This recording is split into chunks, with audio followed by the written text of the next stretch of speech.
Good evening. Welcome to our Tuesday, March 21st, 2023 voting meeting of the Exeter Township School Board of Directors. Please rise for the Pledge of Allegiance. I pledge allegiance to the flag of the United States of America and to the republic for which it stands, one nation, under God, indivisible, with liberty and justice for all.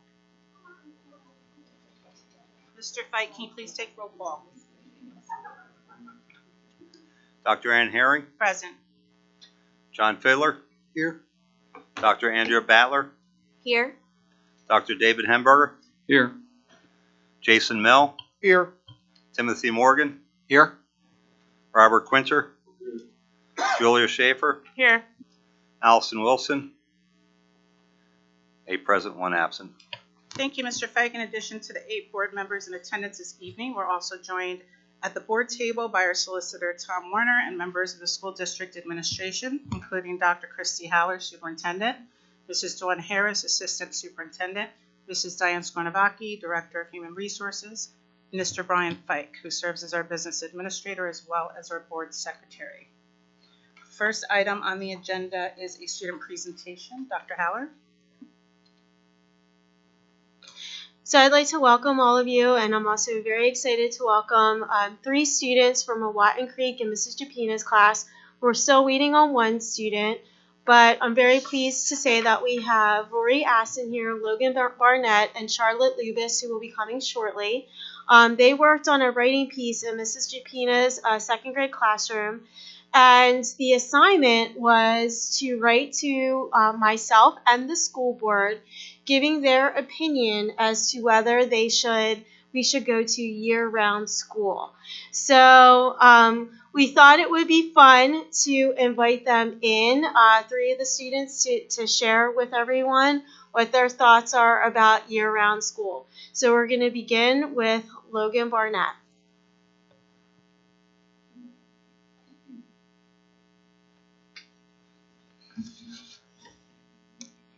Dear Dr. Haller and school board, I think the year should be the same. For one reason, I like doing Eco Club. Reason 2, I like playing soccer with my dad. Reason 3, I just started baseball and it is the summer. Reason 4, school is hard and we should have a break instead of year-round school.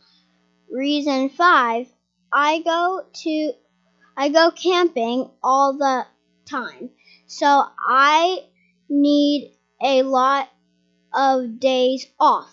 Reason 6, I like reviewing math, reading rules, doubles, facts, and all the other stuff from 2nd grade when I go to 3rd grade.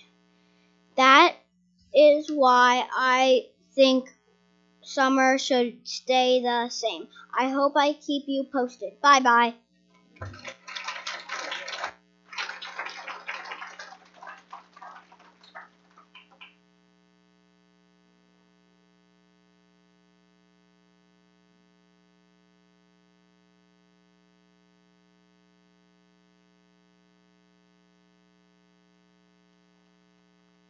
I feel that Exeter School should keep it the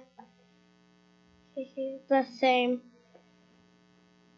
because I only get to see my grandma like 3 times a year.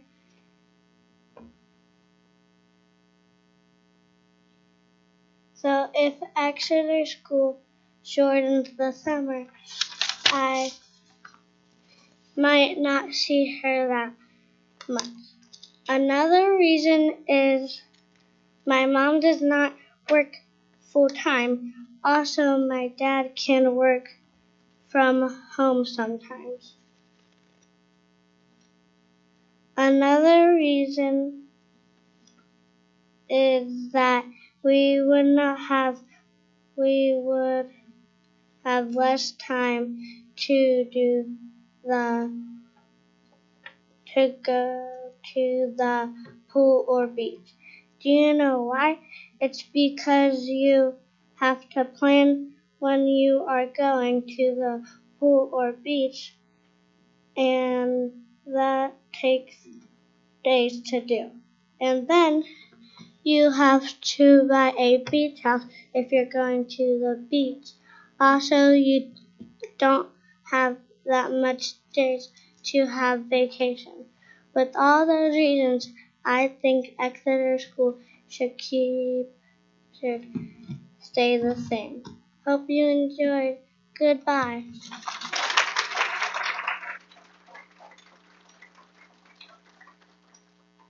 And we have Charlotte Lubis. Dear Dr. Haller and School Board, in my opinion, I think we should stay the same.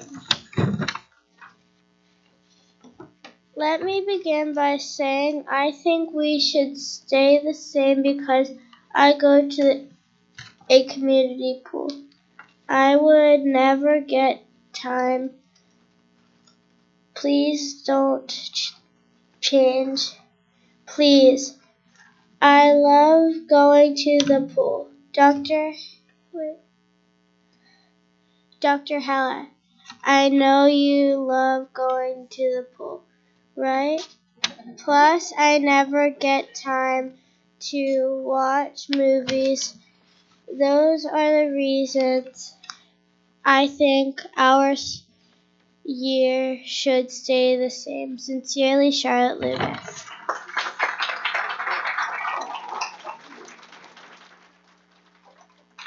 And they're wonderful teachers here, Mrs. Japina. So I'm going to put Mrs. Japina on the spot to talk about this assignment and why writing is so important to our work here at Exeter. But you have to come to the podium, Mrs. Japina. Did anyone write in support of all year schooling?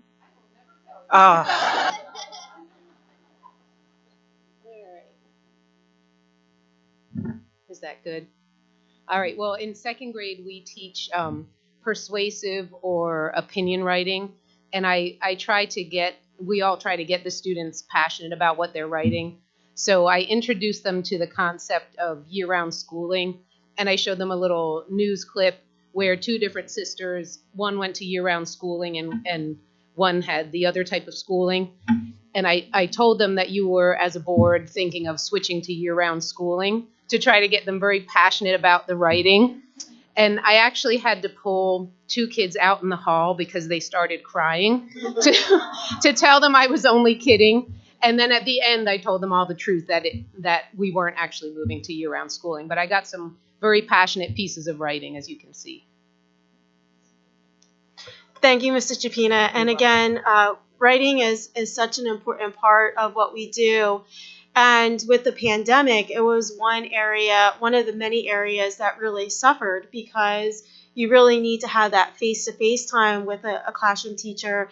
And a big part of that is modeling for students what good writing sounds like. So I believe that under Mrs. Japina's wonderful teaching that our second graders are well on their way, and your pieces were very enjoyable, and I'm very thankful to their parents that came out to share that with us. So thank you. If you could just give them another round of applause.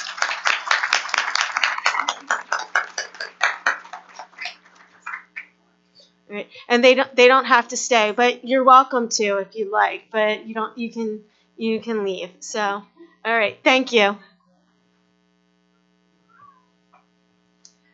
Okay, next on the agenda, we will not be amending the agenda, so we'll move on to the superintendent report, followed by the 2023-24 budget update. Dr. Haller. So because I'm going to be doing a lot of talking this evening with the data presentation and then the budget, I do not have a formal report that I'd like to share this evening, but I would like to highlight the Play-Doh that you see around the room on the tables here. That's something that came from Mrs. Whitney, who is a third grade teacher at Lorraine Elementary School. And Josie has been doing this for a number of years in honor of a student who would have been ours at Lorraine. His name is Jason Heckman. His brother and sister went through Lorraine when I was the principal there. And when Jason was about 3 years old, he was diagnosed with cancer.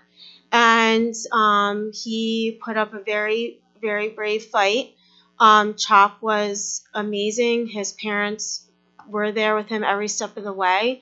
But Jason unfortunately lost his battle to cancer at a very, very young age. If you go to the kindergarten Lorraine courtyard, there's a bench there in his honor. It's a friendship bench. And Josie also started the collection of the Play-Doh. And the reason for that, if you are not aware of what happens at CHOP, obviously they take care of very sick children. But going through those types of treatment, they can only use the Play-Doh one time. Then they have to throw it away because they could become very sick. So when Josie learned about that from Jason's mom, Ivy, she decided that was going to be her new mission, was to collect this Play-Doh. And every year her husband and her take this Play-Doh down to CHOP in honor of Jason, and it's really become a labor of love, and she has done a wonderful job with it. So if you're interested in donating Play-Doh, you can certainly drop it off here at the administration building. All of our schools do collect it, and Josie's very grateful for the donations, as are the children and the parents at CHOP.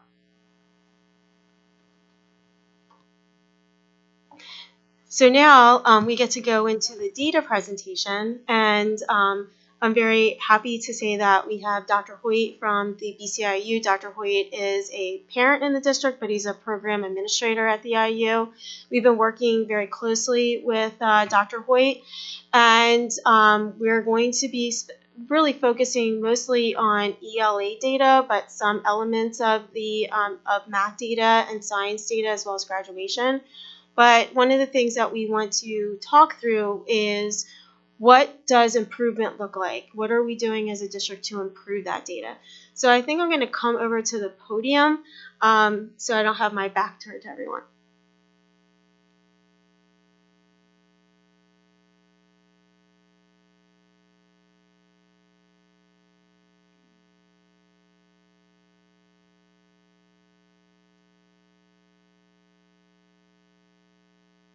All right, can everyone hear me? Okay.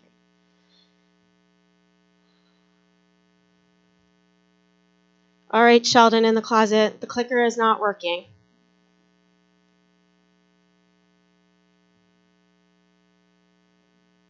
And I don't think I'm messing it up. So, because it's just a no.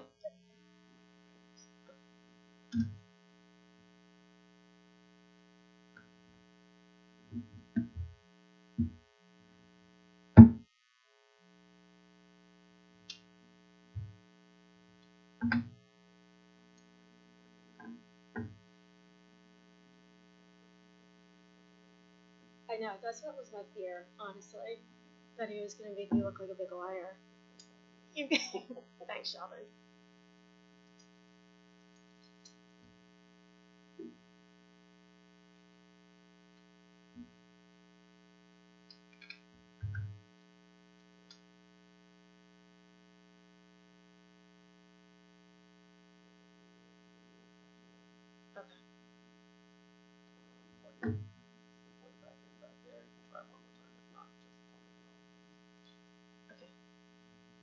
So I think it'll probably just be better if you just advance it.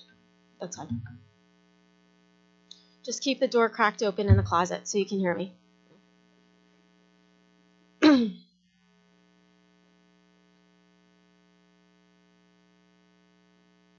All right, so I think we're ready to start with the first slide, Sheldon, if you're good. Okay. So as many of you may recall, last year we went through comprehensive planning, and from that there were 3 goals that were determined to be appropriate at that time for the district, and that this plan will last a number of years. But the 3 goals were that 100% of students would be reading at grade level by 3rd grade, 100% of students would be proficient at math by the end of 7th grade, and 100% of our students would be graduating on time. So they are very, very lofty goals. So where are we looking as far as these goals today? So we're going to focus first on our elementary data. And the first set of data that you see is from Jacksonwald Elementary School. And what you're seeing is the PSSA data. This data was pulled from something called the Future Ready Index, which is Pennsylvania's report card for school districts. So if you Google that, it'll come right up. It's on the PDE website.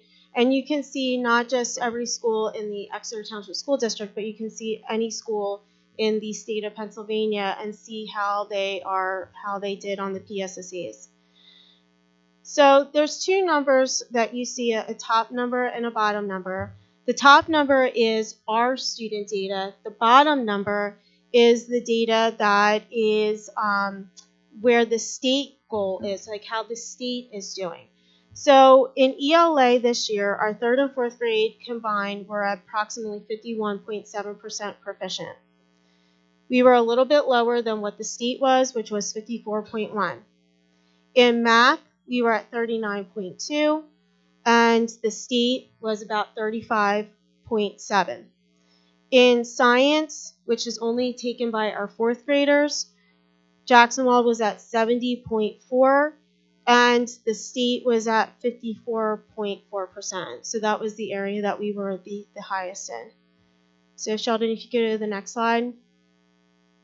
Because only our 3rd and 4th graders take the PSSAs at the elementary level, we wanted to share with you other data for our kindergarten, 1st grade, and 2nd grade students. One of the things that we did this year is we went back to giving something called a cadence. That's a benchmark assessment. Previously, the district used something called DIBELS. And it's a way to test students' understanding of letters and sounds and then their reading fluency. Not all the tests are given in every grade level. So for this particular test in kindergarten, we did initial sound fluency.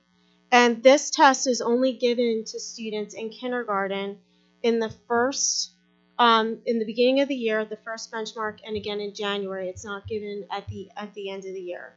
The only assessment given to kindergarten is something called letter naming fluency, which is certainly something that's important to know, but it's not necessarily a predictor of how students will read. But that initial sound fluency is critically important. So when students came in, they needed to read, they were evaluated or tested on 10 letters. They needed to know 10 initial sounds in order to be considered proficient at the benchmark. So 46% of our students did not meet that threshold, while 54% of our students did. So that was good. It gets increasingly more difficult in the January, because by that point the students need to know 30 letters. They need to know 30 initial sounds. And 37% of our students did not meet that benchmark, but 63% of our students did. In 1st grade, the test that we were looking at was the nonsense word benchmark. And again, that test is actually given in September, then again in January, and then again in May. So that's given at 3 periods of time. The nonsense word fluency are made-up words. So what we're looking for students to eventually be able to do is to blend. So for instance, you might have the SOG. Well, that's not a great, that is actually a word, SOG. But students might not recognize that as a word. But what they're looking for the kids to do is one of 2 things. SOG, or to actually blend the word and say it. Again, students have to read as many as they can in a minute, so they do not have very much time to be able to do this. And ultimately, the skill that we're looking for is not only how many they can do in that minute, but that they're ultimately able to blend, because that's the skill that they need to be able to read words, especially multisyllabic words. So again, in the beginning of the year, 54% of our students did not meet that threshold, while 46% did. In January, 55% of our students did not meet it, while 45% of our students did. And some of you might be looking at that and being like, might say, well, that there's no improvement there. But that threshold becomes harder, and what starts to happen is the students start to blend the word. They pause, they think about the word, and they start to blend it. And so it actually takes them longer to read it. So it doesn't necessarily mean that they don't have the skill, but they just weren't proficient at it. In second grade, the test that we give is something called oral reading fluency, where they actually are given a passage and they have to read as many of the words in the passage correctly in 1 minute. So 37% of our students were able to do it in September, and 62 were not able to do it, 62% were. Again, 43 in January weren't able to do it, 57% were. The reason, again, that you see that number going down is because there starts to become a time in second grade where students are not learning to read, but they're reading to learn. So it's not unusual for students to slow it down and pause because they're trying to figure out what they're reading. They're trying to comprehend. But again, these are all very important benchmarks so we can identify students who are struggling readers and give them the proper intervention that they need. Sheldon, you can go to the next slide. At Lorraine Elementary School, again, 3rd and 4th grade data, we had in ELA, 55% of our students were proficient. It's a little bit above the state average. In math, we were at 39%, a little bit above. And again, we were above the state average. And in the science test, again, only given to our 4th graders, we were at 76%. And we were significantly above the state. Looking at the Acadians data, again, that benchmark, in the fall, 45% of our students were able to identify 10 sounds, or 45% were not able to identify the sounds, 55% were. And in the January, 27% were not able to identify it, or 73% were. In first grade, for the nonsense words, 48% were not able to, while 52% were. And in the January, 51% were not able to, and 49% were. In second grade, in the fall, 45% were not able to read get to the proficiency level for the passage, while 55% were. And 47% in January did not meet that threshold, while 53% were. At Watton Creek, our 3rd grade PSSA scores are ELA, we were at a little over 60%, above the state average.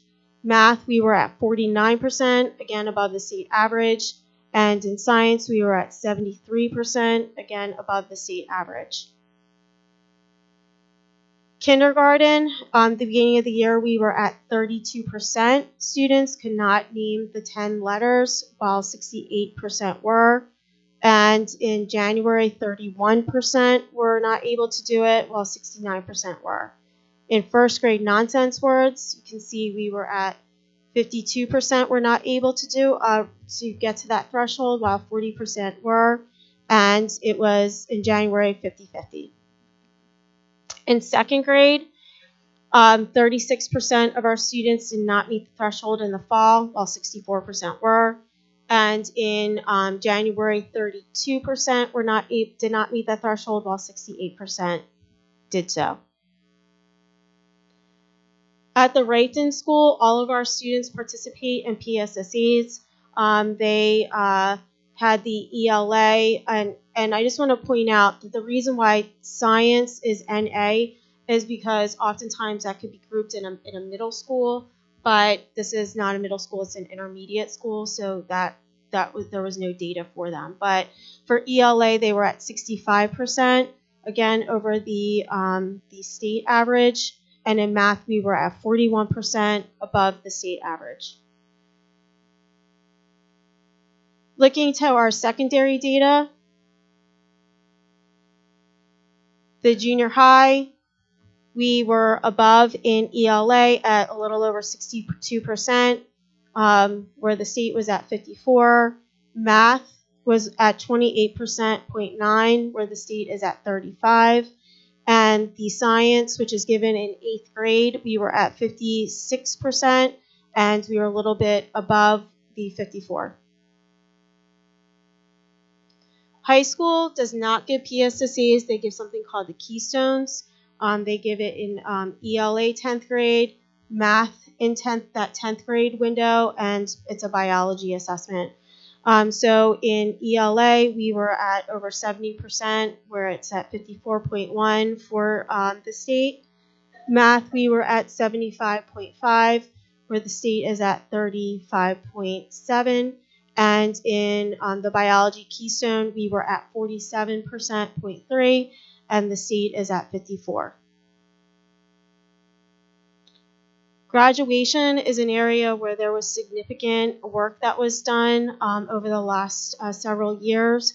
That was an area where the high school was identified as having difficulty, and the state right now is at 86.7, and the graduation rate last year at Exeter was 95.8. So it's great to have data, but if you don't do anything with data, it's just numbers. So what are we doing with the data? So one of the things that we've been talking about is something called the cycle of improvement. So where are you, and where are you going, and why? Where are you starting at, and how are you going to get there? So the cycle of improvement includes setting the direction, which we have as far as our comprehensive plan, assessing the needs, which is what we are doing with bringing back Acadians, because we did not have that and we needed to have something for our K-2 population. We have STAR that we can use as a benchmark with our other students, and our teachers on Monday, our tested level teachers in 7th and 8th grade, and also at the high school are being trained on CDTs. Then you take that data and you create a plan. So that's what we're working on now. And then we'll be moving towards implementing that plan. And then you move into monitoring that plan and then adjusting that course as you reassess your needs. So at this point, I'm going to have Dr. Hoyt come up and also present with me. And I'm going to have you talk through some of the work. So thank you for letting me attend tonight. Again, my name is Josh Whitten from the Berks County Intermediate Unit. I've been partnering with the district over the past year to assist with math instruction for curriculum instruction and assessment framework. But to talk about the cycle improvement, I train on the cycle improvement. I serve as a school improvement facilitator across the state of Pennsylvania, where districts focus on school improvement strategies, specifically around the cycle of improvement. So we look specifically at 4 conditions in the cycle improvement. We look at continuous instruction. We look at empowering leadership. We look at student-centered support, and then we look at professional learning. Those 4 conditions result around 18 practices that help to redefine really what a school and a school district can look like, specifically around specific strategies. In looking at what the district has done here, we've taken a deep dive in looking at student data. We've been in classrooms. I've been in classrooms the last 3 weeks, specifically in math classrooms, K-4, to look at the Tier 1 instruction, to look at questioning, to look at instruction, to look at the use of math vocabulary.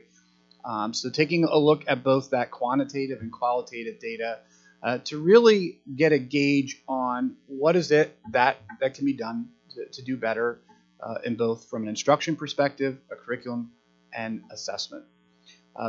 Also taking a look at all of the resources and instructional resources associated with it, whether that's Dreambox, whether that's investigation, whether that's the use of authentic resources, in the classroom.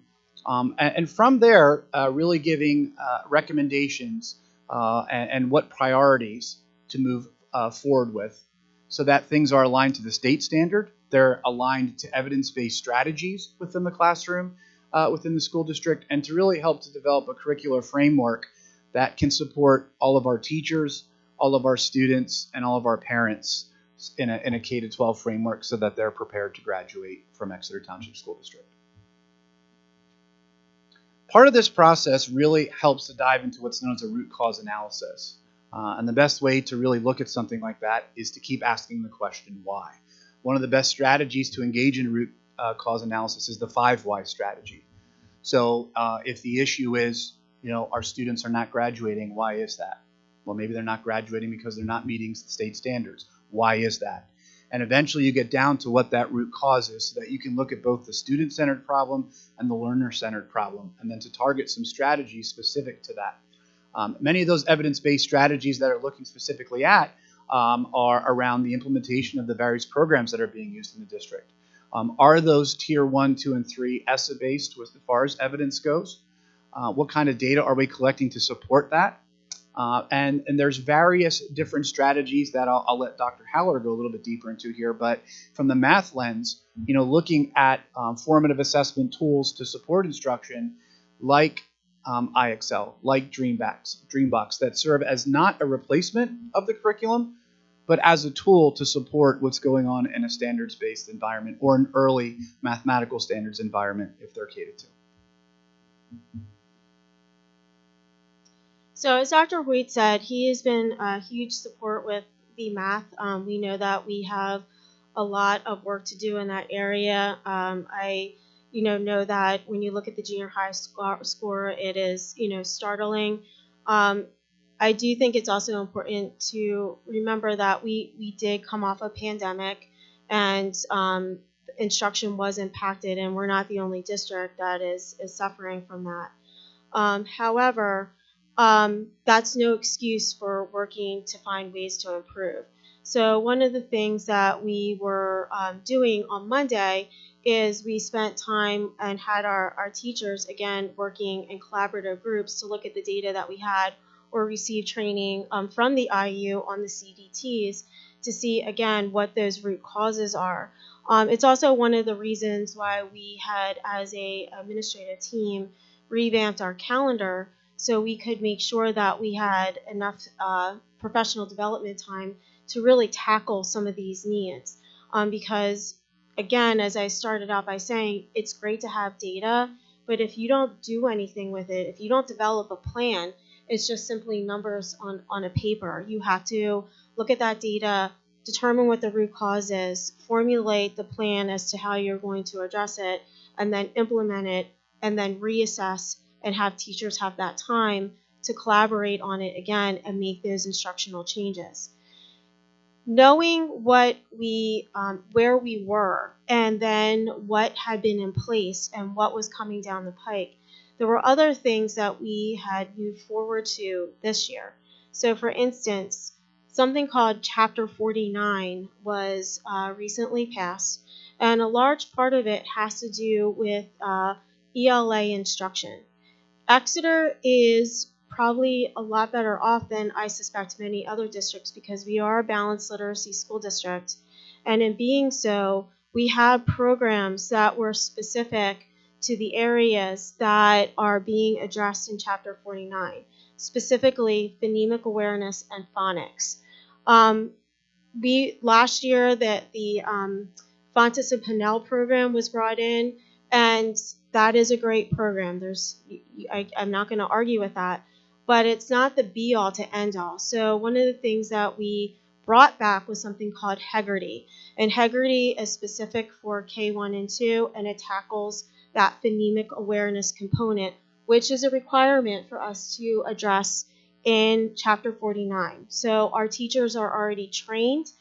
They have the manuals. It's something that we're using, and that's why we also brought back that Acadience, because we wanted to be able to monitor that. We also had looked to bring in something called decodable text. That's something that's very important because while guided reading, those level readers are great, there are some students who are not ready for that, and they need to take a step back. And then as far as the phonics, we already had the Foundations program, which specifically addresses phonics. So those are our programs that we had and some that we implemented, and now we need time to go ahead and do that and then reassess our students on that. But there's other areas that we know, specifically in math, that we do need to reevaluate and realign. And Dreambox and IXL are helpful resources, helpful tools, but we also need to look at the curriculum and the instruction and make sure that teachers have what they need. And part of that is knowing what is being assessed on that test. And I think that's something that is an area where we need to focus in on. I'm not sure if you want to add to that. So when I was in classrooms, one of the things that I will be recommending is that some of the problems and questions that are being asked in conjunction with the resources investigation are that they are Pennsylvania-specific aligned questions. Whether that's the use of released items that the state provides or more of those constructed response questions. Many of the classrooms I were in, the teachers were doing a phenomenal job of asking questions. My job to come in is how can we ask questions better? And what are some ways that we can really hone in on that? So being able to support them and provide examples and model examples of types of questions that kids are going to see at the end of 3rd, 4th, 5th, 6th, 7th, and 8th grade on a PSSA or on a Keystone exam as well, I think will be something that will be very beneficial to both the teachers and the students in Exeter Township. Additionally, making sure that one of the things that I'll be recommending too is the effective use of math vocabulary. Not to pick on you tonight, but trying to avoid things like 34.7 because point is a geometry term and it avoids the whole knowledge of decimals. So when we talk about numbers, saying 34 7/10 versus 34.7 doesn't seem like a lot, but it's a big deal when students are trying to learn things about decimals.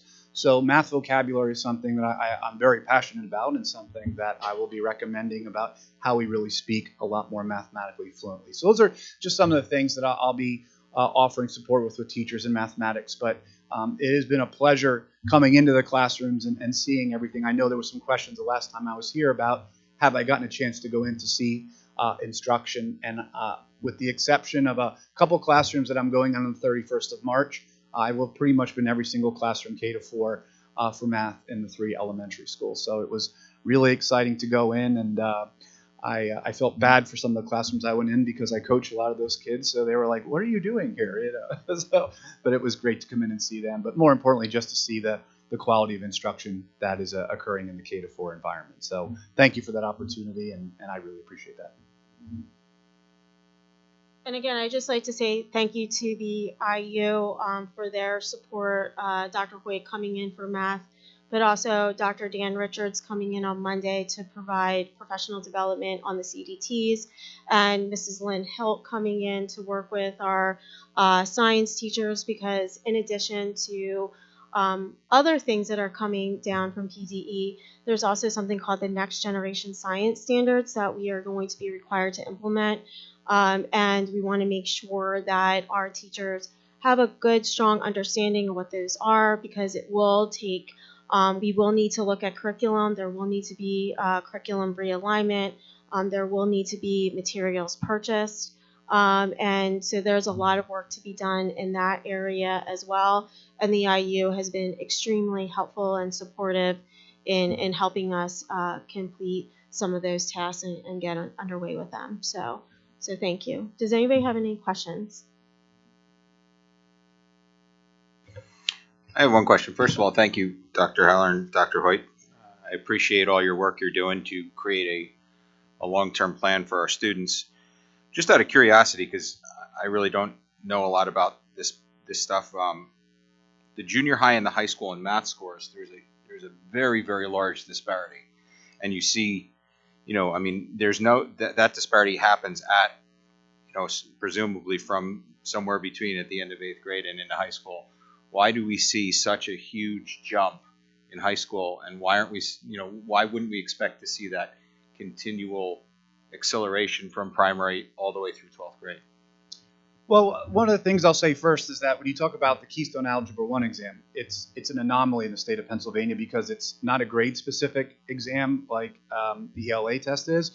It's students take that when they complete Algebra 1. So you have students in the district who I know are taking Algebra 1 as a 6th grader. You also have students who are taking it as an 11th grader. So those students are taking that assessment for the first time in that capacity. So there's a wide range of when a student has Algebra 1. A lot of the PA standards in math, there was a tremendous shift on algebra. If you look at the 7th grade and 8th grade math PSSAs, they are predominantly an Algebra 1 exam. Most of Algebra 1 is completed by the end of 8th grade. So if you are a student who is taking Algebra 1 for the first time in 9th grade, I'm not saying you haven't seen that content, but that content at the level that's what required by 7th and 8th grade probably hasn't been as rigorous as what you might expect. So 7th and 8th grade math is much, much more rigorous. The majority of what many of us had as a high school geometry course growing up, about 85% of that geometry is completed by the end of 8th grade right now. So tremendous shifts in math in terms of what's expected and the level of what's expected.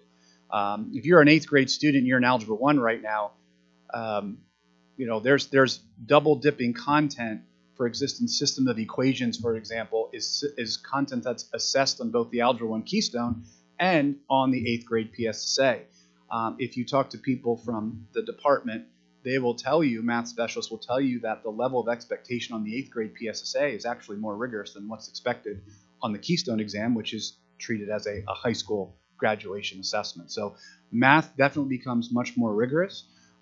Algebra 1 is your #1 predictor for a high school dropout, so success in that. So there's a lot of ramifications when it comes to success in math in the secondary classroom. So to answer your question, 1, it becomes a lot more rigorous. You start to get into situations where you also start to have more tracking in math. So you sometimes have, I'm going to say there's a differing of expectations, but you'll start to have multiple different tracks of classes in there, and the curriculum will sometimes look a little bit different. So, but in a nutshell, it becomes significantly much more rigorous in a 7th and 8th grade setting. Thank you for the clarification. Dr. Haller, I've asked often about the reading scores. What are the real risks to a student who hasn't learned to read at grade level by 3rd grade? What are the risks to her future?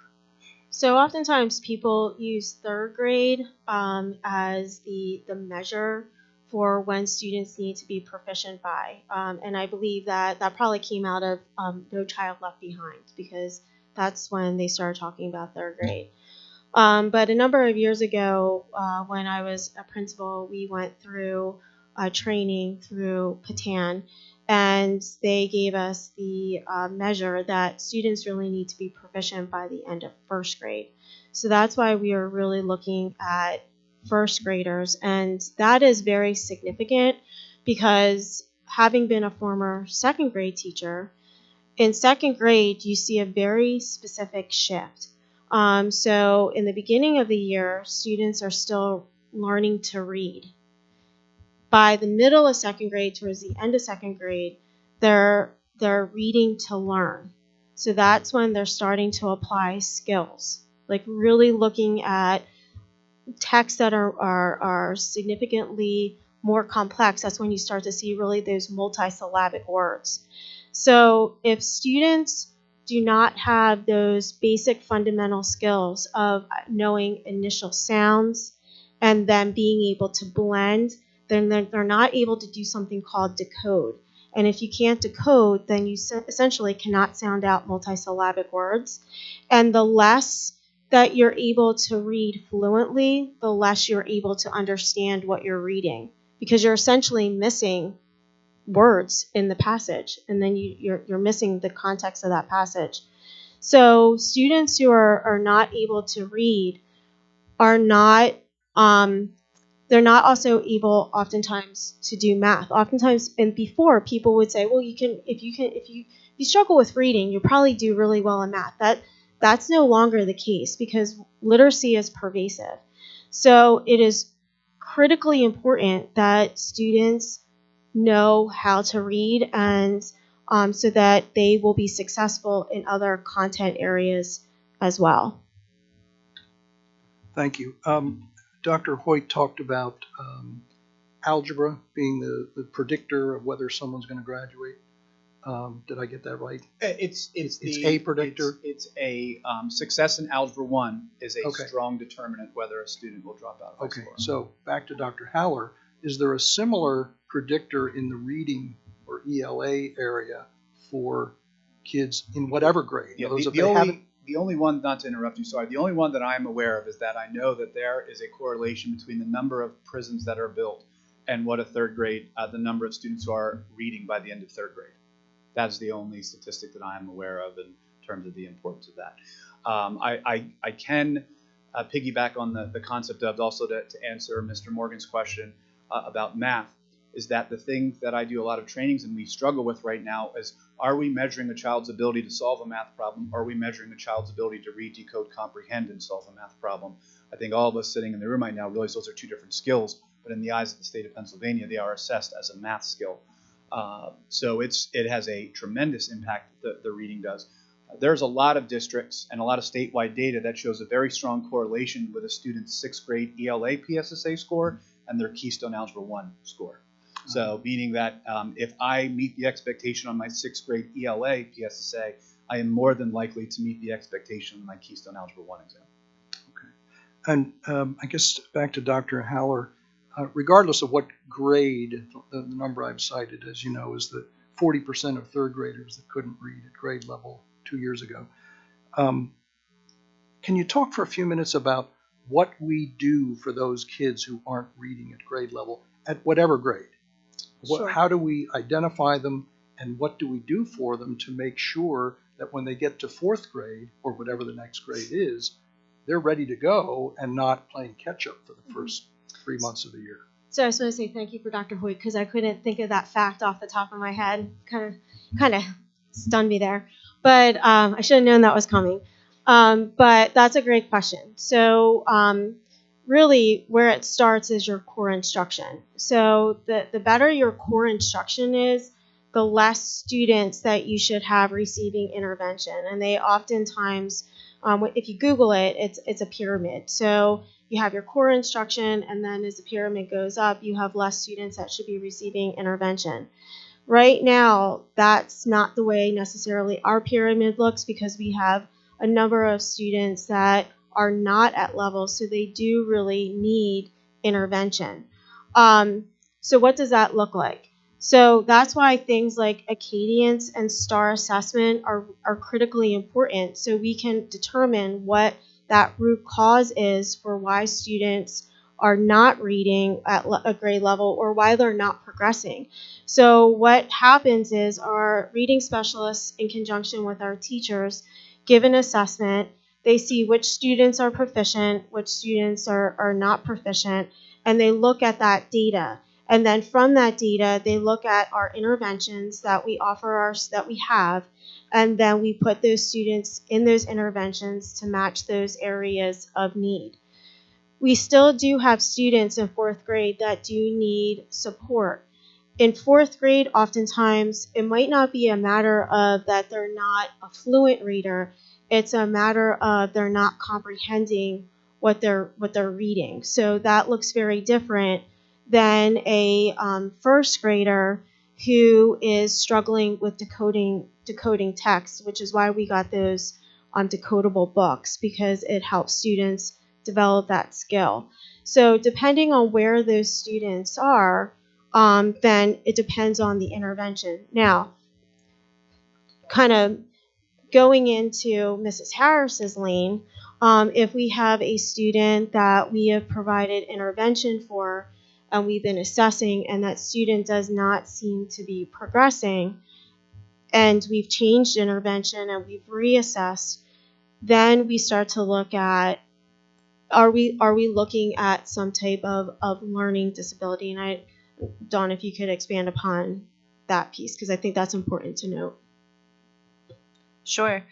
So as you said, as you work through that pyramid, at the very top of the pyramid would be your least amount of students who are then going into referral for special education evaluation for suspected learning disability, either in reading or in math. And one of the things that we know about our data, and talking about data presentations, is that currently, according to our Penn data reporting, our district's actually over-identified in the number of students who are going out the top of that pyramid and into special ed referrals.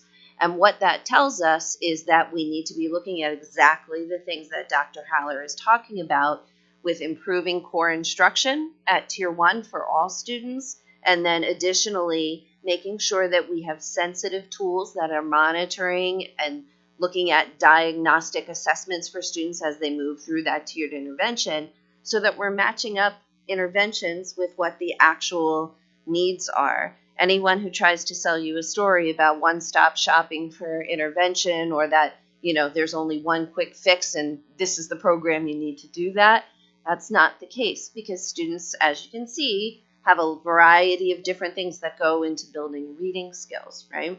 So we have to focus on improving that core instruction, improving the intervention process in terms of matching up interventions with actual student needs.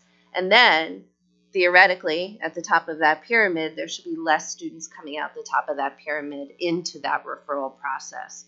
Once that referral process actually starts and students undergo evaluation, they undergo a battery of testing that looks at their cognitive abilities, at their academic achievement, etc. But academic achievement is a part of determining whether or not students are eligible for special education. So that's kind of how that whole cycle works and where it ends up. And for some students, they legitimately do have some type of learning disability that needs something well beyond what those tiered interventions can offer. But for some students right now that we're looking at, we really need to be cognizant of the fact that we need to be thinking about our core instruction and those intervention processes for those students. Thank you. You're welcome. Thank you both. Dr. Haller, one more question. So we have a comprehensive plan at 100% goals. We saw state averages today in the 50s for ELA and 35.7 for math. And we've seen where we lie. I know we're not through the year now, and I know this gives you a great baseline and you have an improvement plan.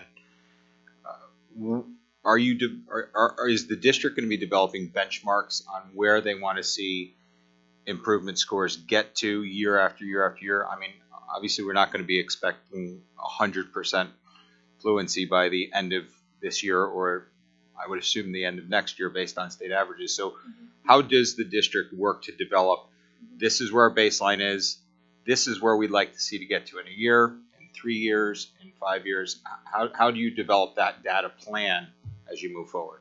So that's a fair question, and at some point I'm going to ask Josh to jump in with me on that, because that's very much part of that cycle of improvement when a school is identified as almost basically a targeted school, where part of that plan is they do develop benchmarks.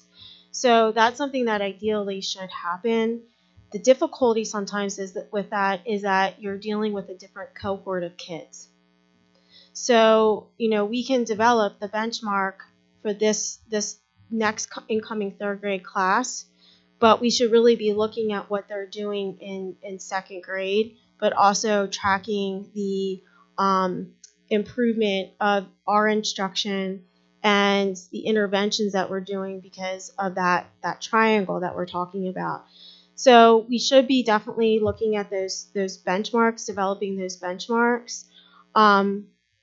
We just haven't gotten there yet because I want to see how the rest of this year looks, because we still have one more benchmark to give, and I also want to see what our PSSA scores look like, because again, the students were impacted by COVID. This is really one of the most normal year that we've had, and I'm anxious to see what the impact of that looks like with just coming into school on a regular basis and having it not be disrupted, and then working our way back from there as to what that looks like. I'm not sure if you have. I think another couple things to take into consideration too are, this is about achievement, The other thing we want to ensure is that students are growing too, and that they're making academic growth, and that's all students. So I'm a big proponent of looking at growth and achievement, not just for all students, but a lot of the work I do in school improvement, many of the schools I support are not because all their students weren't achieving or growing, it's because their subgroups are not achieving or growing. So making sure that, your Hispanic student population, your economically disadvantaged student, your learning support students, how are those students doing in terms of their subgroup data as well? To give a quantifiable number on that, I couldn't answer that. The only thing I can tell you is districts that I support, when we looked at the model where the expectation that everybody would be 100% when the state wanted that, districts looked at where that end date was and then, took that number and said, okay, so if we make 3% or 5% or 7% increases in achievement, that will get us to 100%. Some districts are doing that. But, without having enough baseline data, I wouldn't be able to give you like what would be a targeted approach to that. But I always just like to put the little asterisk there that I value growth just as important as achieving, in some cases even more, because there are a lot of students sitting in classrooms who are achieving, but they are not growing. So they are just doing well because they know how to do school. We want to make sure that those students who are sitting in a class who I know are going to pass the Keystone Assessment right now, what am I doing to maximize their potential and to make sure that they are growing? And that is, specific, getting down into the weeds of data-informed instruction that I like to take a look at. Dr. Hoyt, over here. One of the tools that I think we have in our toolbox that or the Pennsylvania Department of Ed provides for us is the Pennsylvania value-added system of assessment or assessment system. And I'm wondering, in your experience, are you seeing districts using that tool to help analyze and predict student growth and to be able to determine whether or not they're meeting the expectation within that year, based upon what the PBOS data would say? Because I think that's, we talk about exactly what you're talking about, really trying to project whether a student's going to be able to make, a proficient level within a year. And PBOS data oftentimes is really helpful, not only looking at it at the larger picture, collective data, but also the individual student data. Yeah, absolutely. There's a lot of districts I support. My colleague Lynn Hilt, who did the science standards, is also our PBOS program administrator at the IU, and I do a lot of work with her and have worked with PBOS previously in other roles. As a statewide CDT trainer, some of the work that I do is I take a district's PBOS projections and I take their initial CDT, and we take a look at students' projection. And for those that aren't familiar, every student PA gets a projection. What percentage are they likely to achieve proficiency on a state assessment? And teachers will get reports on this student has anywhere from a 30 to a 60% chance of passing and such on. And students can get also projected scale scores. So we do those work to do a comparison. Okay, here's your series 1 of your formative assessment data. Here you did in your study island, your CDT, whatever. All right, let's take this student who scored very low in a CDT, but yet they have a 99 and 7/10% chance of being proficient on the state assessment. That's a red flag here. What's happening? Was this an anomaly, or did the student not take the CDT seriously, or are we missing something instructionally? So long story short, yes, I work with the value-added model in conjunction with the formative and summative assessment systems. Yeah, and I think the hard part too is, for that student, let's say, who's a half a year behind, for that student to become proficient, they actually have to achieve a year and a half's growth within a year to get back up to that level. And that's where I think, all of the interventions, that Mrs. Harris was talking about are so critical, because, without those interventions, that student's going to continue to languish in that basic or below basic area. And that's, no family, no parent, no teacher should be, satisfied with that kind of performance for a student. And I would agree with you. And the evidence told us when kids came back from the pandemic, the evidence told us that the majority of kids were 2 years behind academically and behaviorally. So given that state, growth was absolutely essential. And we've seen kids make tremendous growth since they've been back with direct instruction in front of a classroom teacher right now. But growth is still an essential tool that we have to use, if not the most important tool in our toolbox, to get kids to eventually achieve. Because it is no secret right now that there are kids sitting in classrooms right now who are at 9th through 12th grade who have never passed a state assessment in their life. And what can we do for those students? And we have pathways for graduation now, and we have lots of different things we can do to develop and support that student as they transition. But can we show that student made growth? And I think if we can say that with all of the work we did, that student made growth, even though they may have never passed a state assessment, then collectively as a whole educationally, I think we've done our job.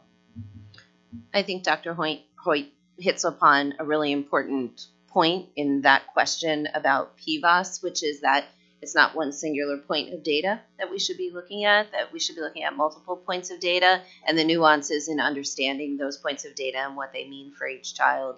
For example, with PVAS, there's one group notoriously that doesn't demonstrate a lot of growth on PVAS, and that's our gifted population, because they're already so high achieving that the amount of growth that they make looks different than a student who's drastically behind, gets successfully remediated, and makes a ton of growth.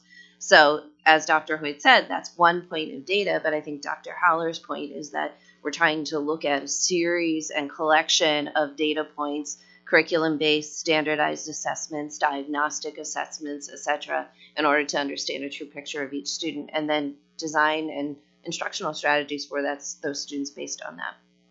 And I just want to highlight the work of our teachers who have had multiple challenges over the last number of years with having the pandemic, totally revamping the way that we instruct, then coming back and working with students that had significant needs, and also embracing what we are doing as a district as far as recognizing that we absolutely need this data. We need to participate in these trainings, not only support our students academically, but that social piece, that social emotional piece with, knowing that there's students that have experienced trauma and they're coming back from that. So there's a lot that we have been working on as a district as far as looking at programming, aligning it to the data, providing training, looking at data, bringing in the IU to help support where we feel as though that we don't have the skill set. And every step of the way, our teachers have been right there and have been great with that. And because they want to make sure that our students are successful. And so I appreciate their support in the work that we are doing collectively. And that's, I think, something that's very, very important to highlight, is that our teachers were giving the presentation, but the teachers are on the front line there, and their feedback has been extremely, that's that qualitative piece. You can look at the numbers, but you have to hear the stories. And that's helped us craft this plan and develop these goals alongside the teachers as we move forward through this process.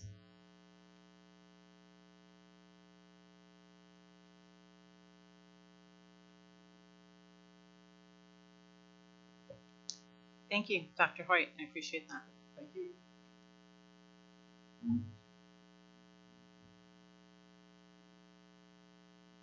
Yeah, Dr. Haller, do you want to just stay there for the budget? Okay. Stay put, young lady. I feel like I'm taking an oral exam here.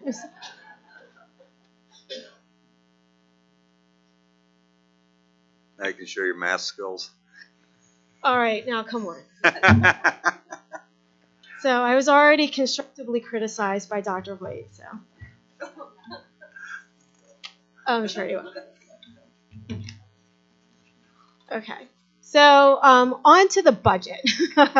So we went from data with numbers to the budget with numbers. So we like to give the board a budget update where we are. As you know, we have a new governor, and typically the governor's budget is proposed in the month of February, but because he is a new governor, he was given some time. He was given till the month of March. I feel like that should be the same for new superintendents, but apparently that is not part of the law. So just as a reminder, we have 2 budget workshops still coming up. March 22nd and April 26th. I would really like to encourage the community to come out to those. Our goal with that, just to recap for everyone, is we specifically designed those workshop meetings to be happening in our buildings, so that way we could do a tour and we could show the projects and the things that were outstanding from the KCBA report that was done in 2017. We did do it in a very specific order. We did the junior high first because that's the building that had the greatest needs, and then we went to the high school. And as you know, if you've been following these budget meetings and the report that was done by Quandle, who our representatives are here, the price tag for those two buildings alone is $10 million, a little over 5 each. So Watton Creek is tomorrow, so we'll be giving a tour of the Watton Creek building, which is our newest building, our newest school building, at 6 o'clock, and then we'll be talking about the governor's budget and how we anticipate that impacting us.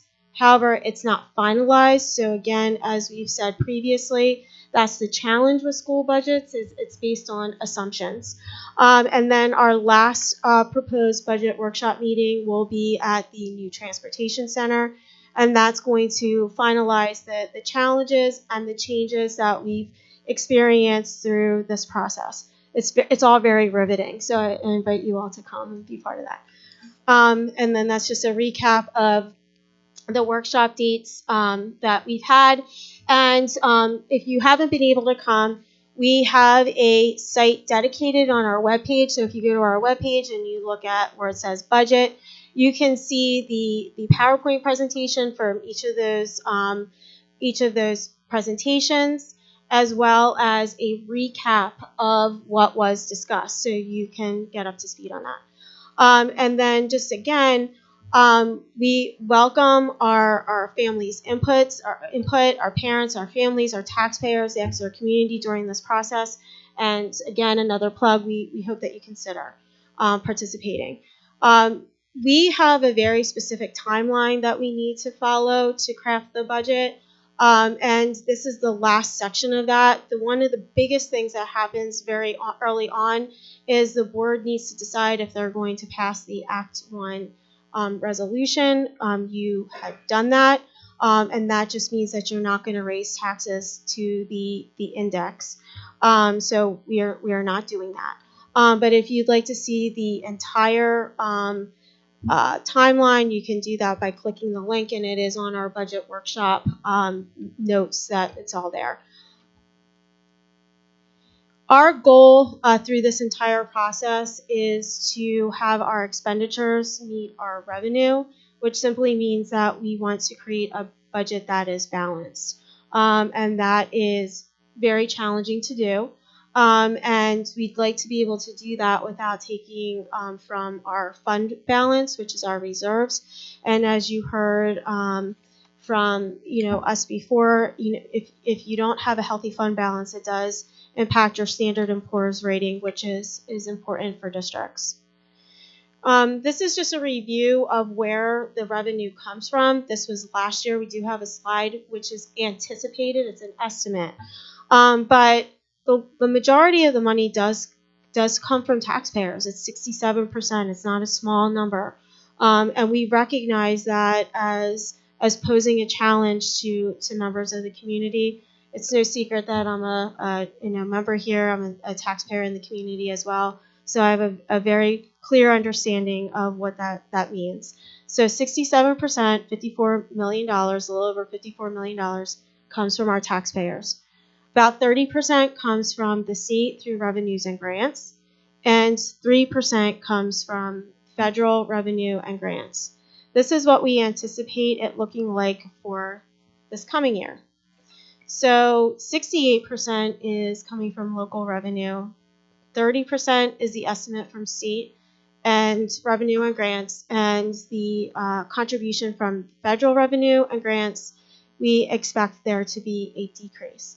And at this point, I'm going to ask Brian Fike, our business administrator, to speak to why it's 68%, because I don't want anyone to be fearful at already that we're like anticipating raising taxes, and that's why that's going up. So I'm going to turn that over to you. Okay. You'll notice a little bit further down, right after the treasurer's report in the agenda, I have an informational item on interest earnings. This year, I expect to have over $1 million of interest earnings. Next year, about 1.1. To put that in perspective, last year total, we had 59,000. This past month of February, we had 153,000 interest earnings. The same month the previous year was less than $500. And on the sheets I put in here is net of any charges at the bank, banking fees, things like that. So we barely made the banking fees last year. This year we're seeing a big jump. Our average rate was about 4.6% last month. In 2022 February, the average rate was 0.007%. So the big increase in local revenue is the interest earnings expected. It's not in taxes or anything else. It's all in interest. So we're saying this is still a work in progress because that's what it is at this point, because there's still a number of unknowns which have a great impact on the budget and what it ultimately looks like. So I just want to draw your attention to the 22-23 budget that came in last year at approximately $81 million. And this year's budget we anticipate about $85 million. There's not a significant changes so much in the salaries, really, or the benefits, but it's more in some of the services, and that is a direct result of what we're dealing with inflation. And there is definitely an increase in the salaries and the benefits. Those are contractual obligations, but we have been hit very, very hard with inflation as members of households have been, and other businesses. And that's what we're still working through. That's what we're grappling with. And then you can see that our debt service poses a significant expenditure for the district at roughly $8 million. And that is a lot of money to be taken out of a district budget on a yearly basis. Yeah. Can I just add a little bit to that? Because the titles are a little bit misleading, because when you say supplies, it increased by $1 million.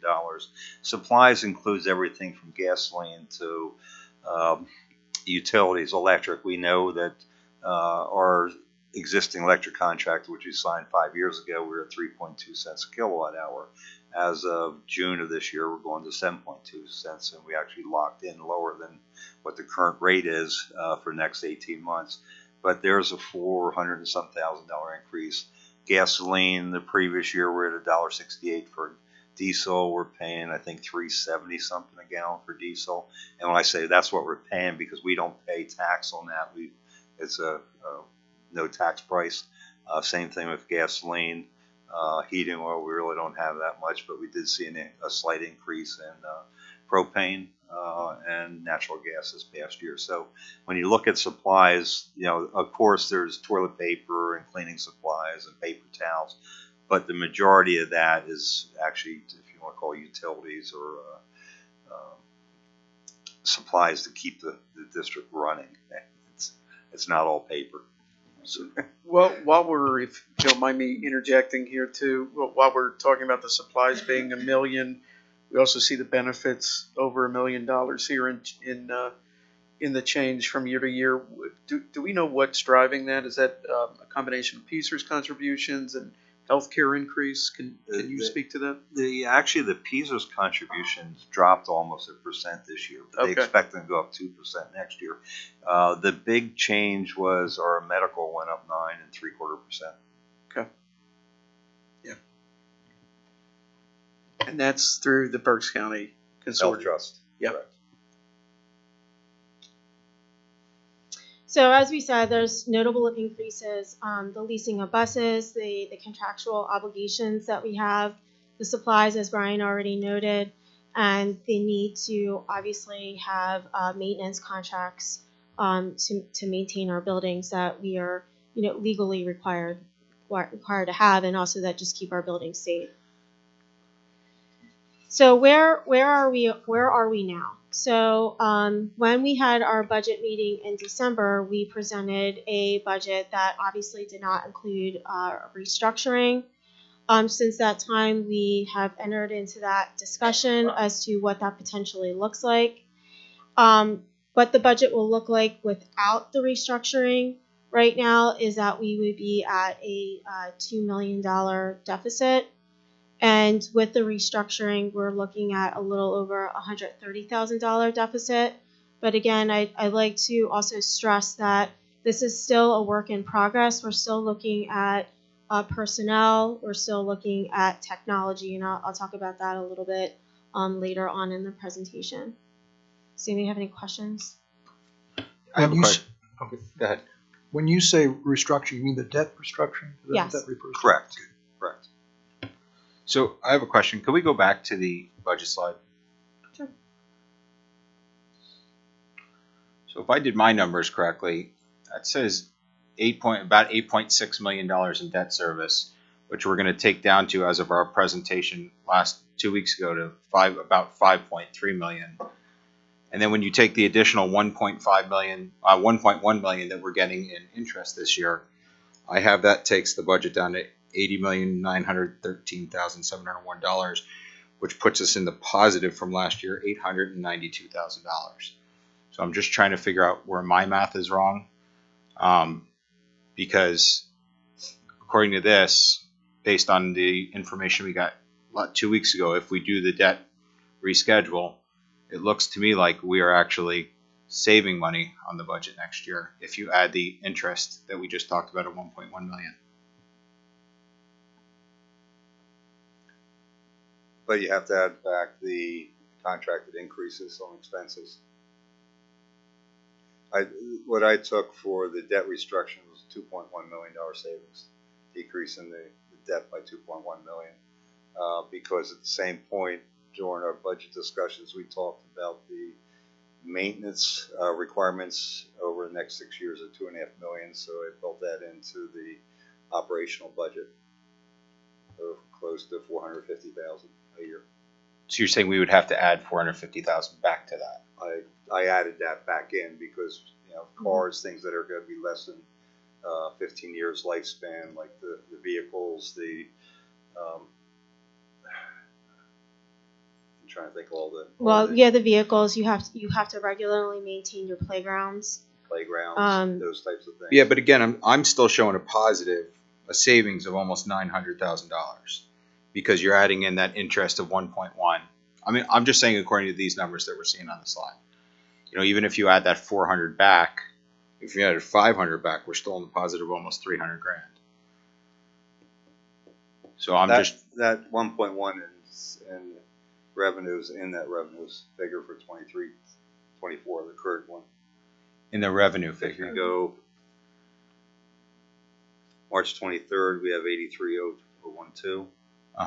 And expenses 85,292. So that's already at 83,012 includes the 1.1. So it leaves us with a deficit of 2.2. If you take 2.1 out of there, roughly 2.1, it brings you down to 130,000. Okay. So what you're saying right now is I am sure of the interest earnings. So if we passed it today, we would be we'd need to find, if we were looking at this today to vote on, we would need to find, I think what would you say it was, if 2 slides up, 131,000? 130,000, yeah. 130,029. Okay, thank you. And, I will talk governor's budget tomorrow, but I think we're going to get more than I'm projecting, but I'm just going off the last year's. We started out with an 18% increase and we got 7.8.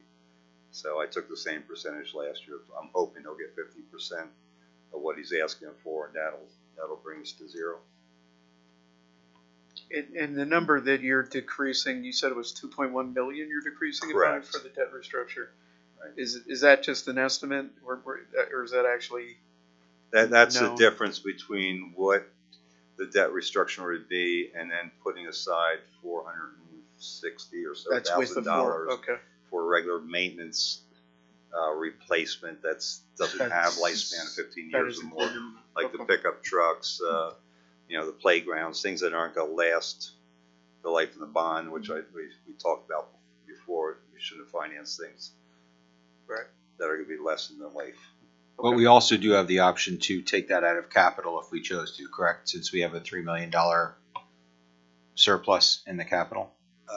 You could. I'm not for taking long-term investment for short-term. No, I understand that. I'm just saying that there is that possibility. Oh, yes. So just to share with you the budget history of the district going back to 2014, you can see that there have been increases over the last number of years. The most significant was back in the 2016-2017 school year. And there have been 2 periods of time where it was at a 0%. We also thought it was important to share with all of you what the impact of that looks like on a house that's assessed around $108,000, which is the average assessment here in this community. And that, correct me if I'm wrong, Brian, but that is for the year. That would be the increase for the year, correct? Correct.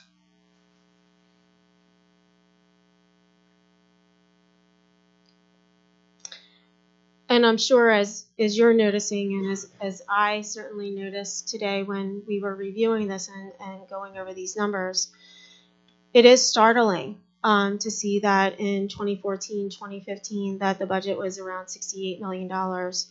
And last year we were at $81 million.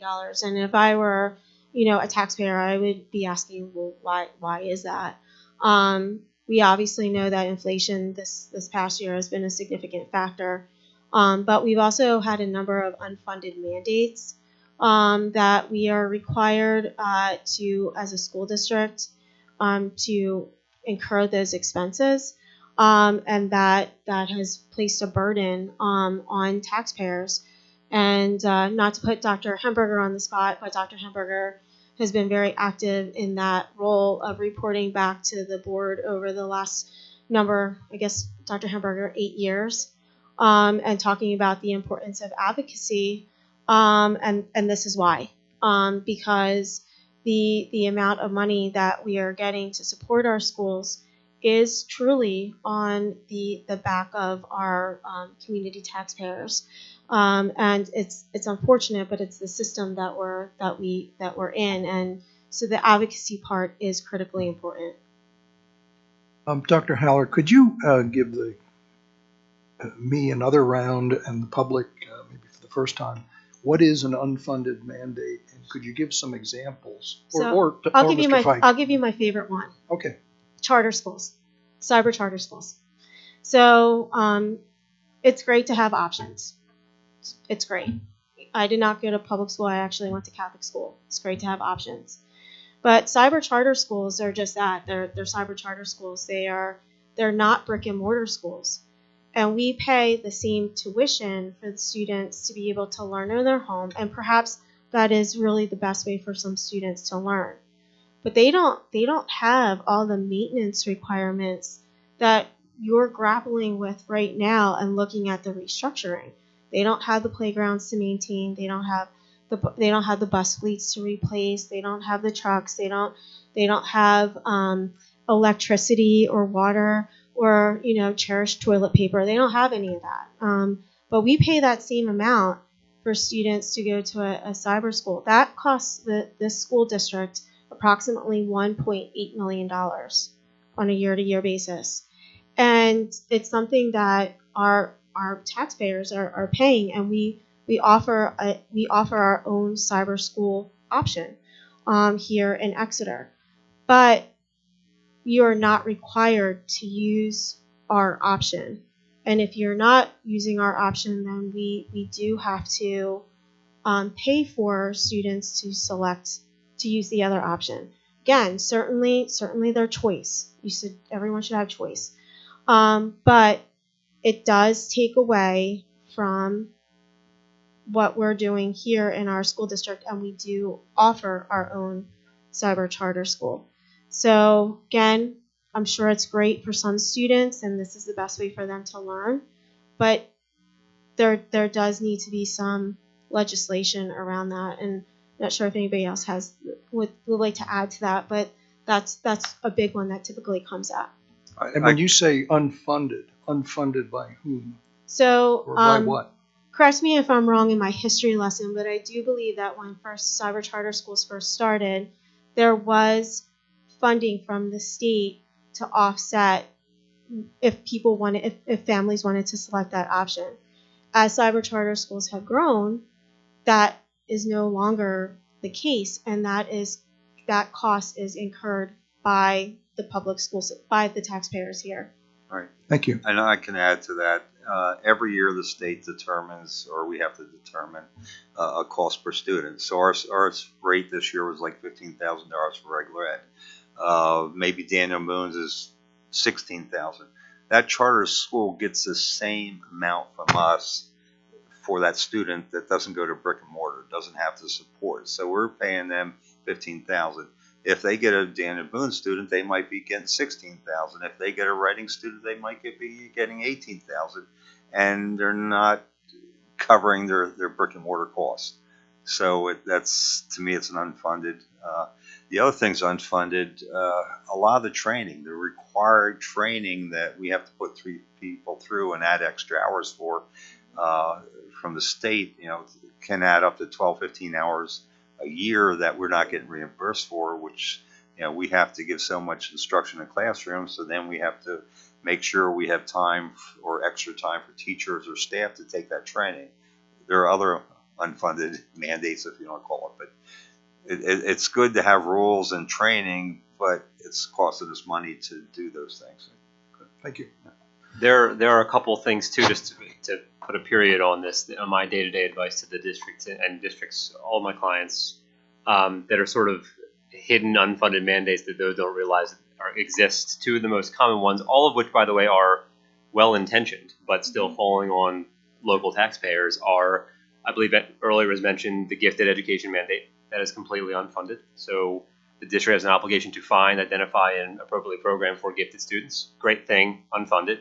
And over the last 2 years, again, well-intentioned, we've gotten late state legislation that has afforded children with disabilities an extra year of eligibility for services beyond their 21st birthday year. Again, a great thing, but completely unfunded. So these little drops in the bucket and the bigger drops in the bucket, like charter schools, we see this everywhere, sort of add up very quickly.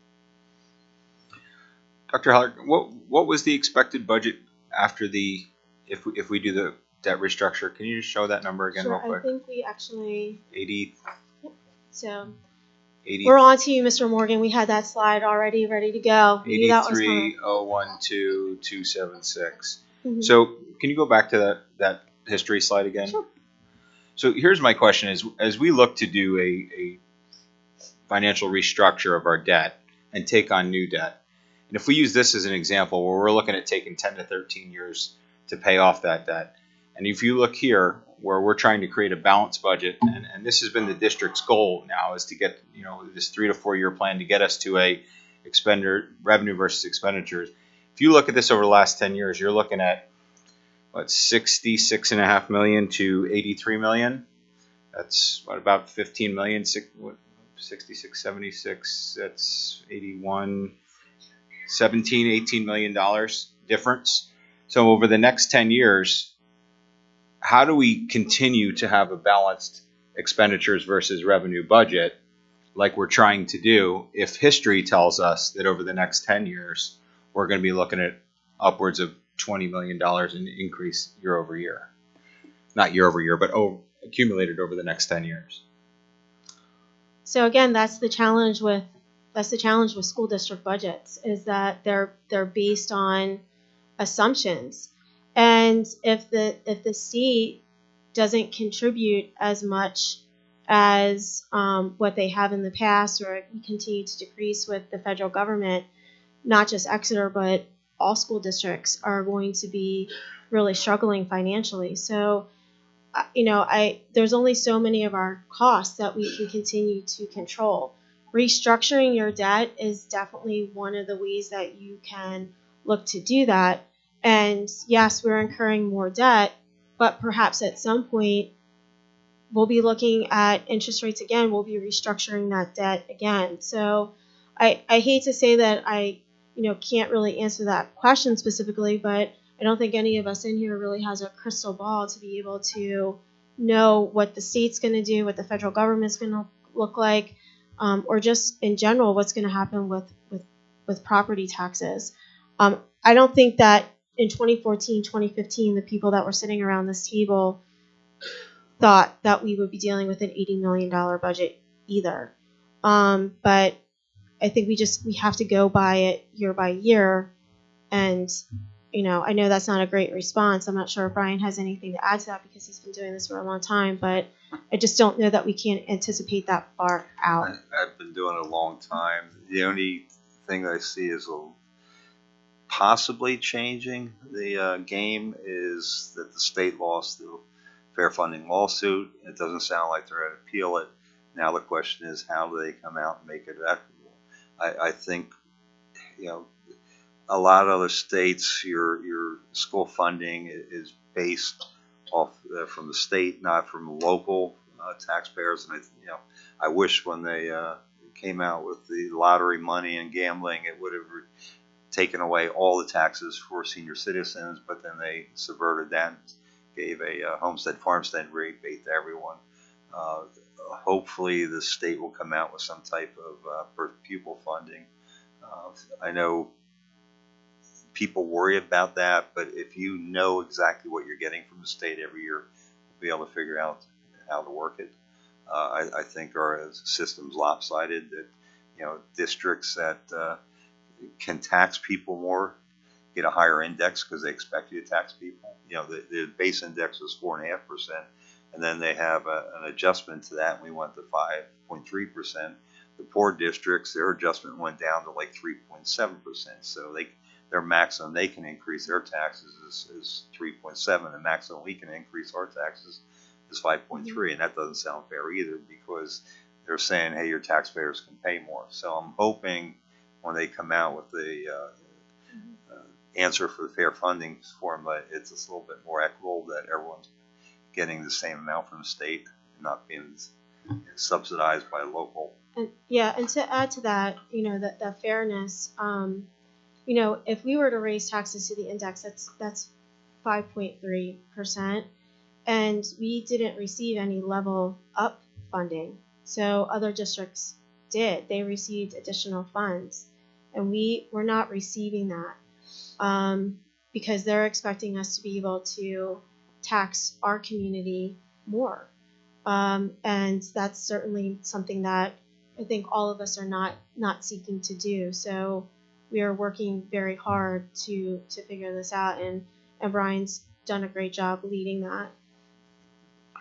I've done a bunch of these budgets, and when I first started doing them, it was around 25,000. But before it was at 25,000, I bought my first new car for $4,000 in 1968, and it was a high-end Dodge. So the fact is, the cost of living goes up every year. I haven't seen one where it went down in my 76 years. And our costs go up every year. We have contracts with our personnel, and they've got raises built into it. You've got the inflation and just the CPI. So the idea that we would be able to keep our budget at $80,900 or $81,805 or $805,000 doesn't work. I get a raise in my Social Security every year.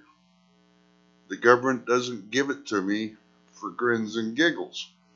It's because the government says it costs that much more for me to survive. The fact is, the school experiences the same additional expenses every year. So I was criticized a couple of meetings ago for not being optimistic about a zero raise. You look at 15, 16, no increase in the budget, and then they had to, or in taxes, they had to bring it up 3.1% the next year. They were paying for their sins previous year where they thought they didn't have to raise the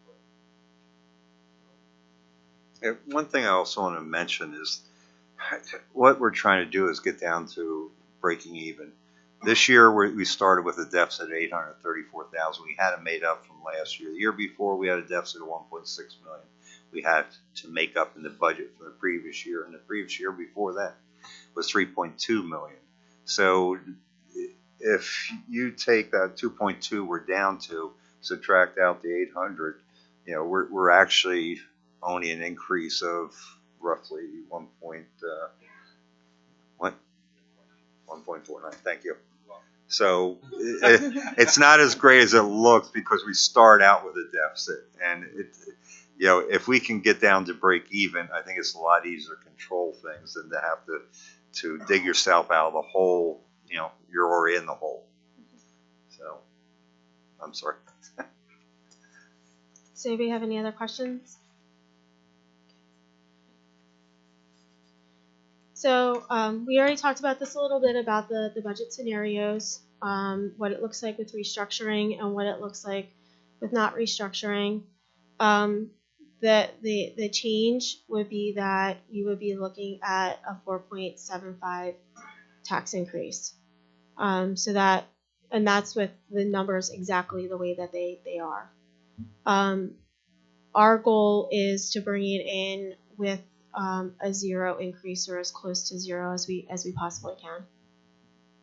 And then just to be clear though, that number that you just showed, that's in doing nothing, but that includes not taking out the money to do the capital expenditures that you've laid out. No, that's why I used only a 2.1 savings, because that would include the capital expenditures amortized over 14 years.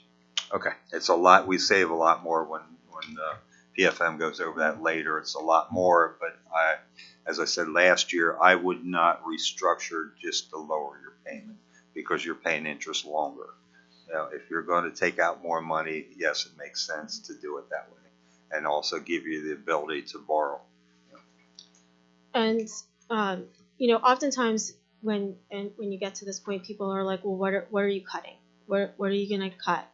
And again, fair question. And we are looking at our technology budget. We see that there are some redundancies in programs that we utilize, that we're using. A lot of that was a result of the pandemic when we were using a lot of resources and trying to figure out which is the best one. We're at the point where we've identified things and now we're scaling back. So that's an area we're looking at. It's not $2 million. Then you look at, well, what about like some of our services? What about like supplies?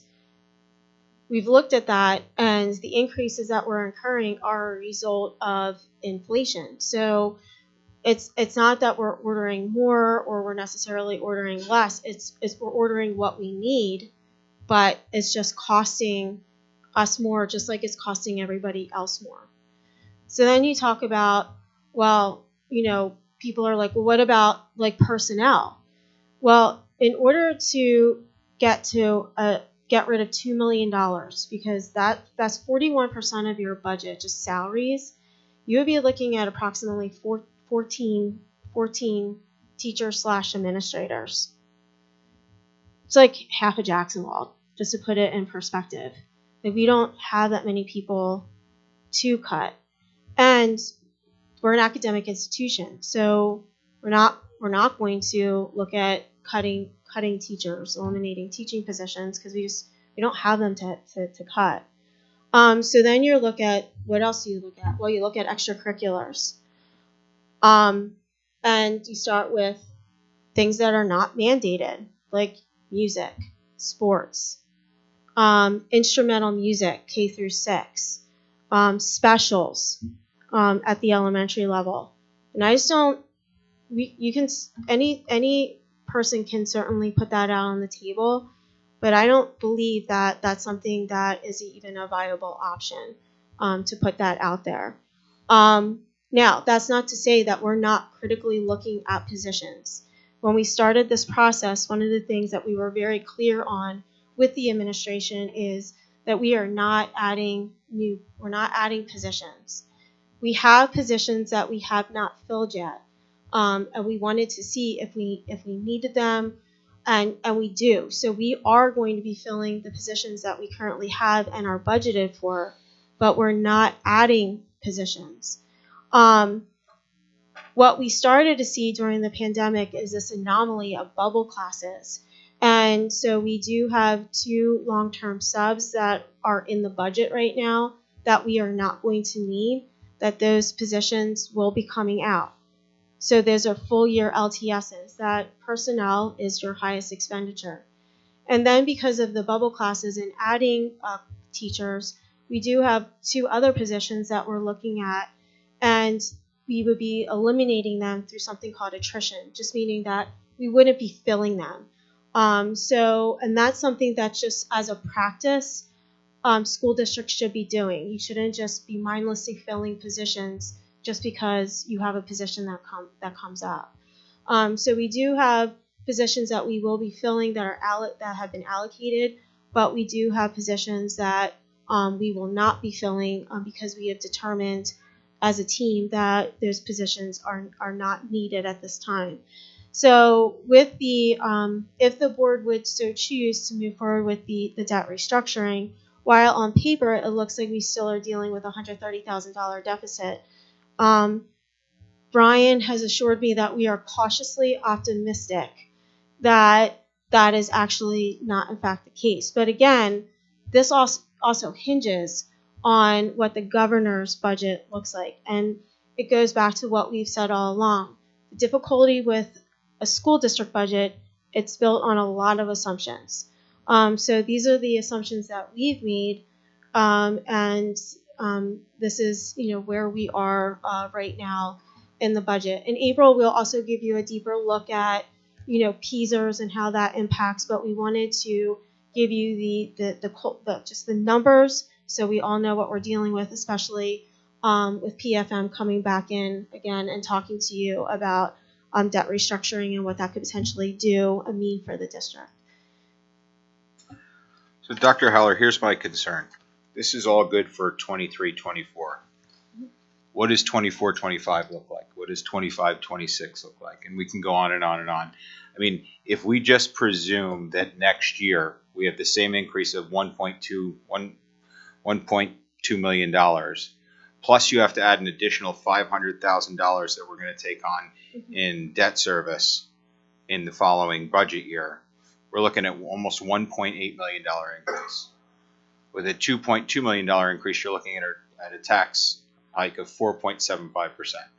So, I don't want to estimate the math there, but you're still looking at a sizable tax increase in the following budget year. So my question is, how are we going to start on July 1st of 2023, focusing on how we're going to work through next year's budget, knowing that we have the potential of a $1.8 million cost increase coming to us? Brian, do you want to answer that? You're the more of the numbers person. People aren't going to like this, but I wouldn't add any new programs, any new activities. I would look at participation levels in those activities. I know I'm glad I don't vote, but these are the suggestions I would make. I'd look at maybe combining certain programs. No one's going to get rid of athletics. Athletics is over $2 million over budget. But to keep on adding programs, you need to maybe consider, our student body is not increasing, so if we add programs, we're losing in other areas. So you need to consider, participation levels, things like that. I think we need to get, hopefully, if the job market comes back, when people start leaving, we need to start looking at bringing in at the lower end of the scale. Right now, it's tough to get new professionals. We're basically bringing them in at the whatever they're making in other districts, and that prior to COVID, if a person left at a high-end scale, you started someone new and it saved a lot of money. But during COVID, you couldn't even find people because they weren't coming out of college. So you end up bringing them at the same scale they were at before because you couldn't let the position unfilled. I think we still need to look at other ways to save money long term. If it's not, I don't want to say solar again, but we got to look at those types of options when things we can save money down the road.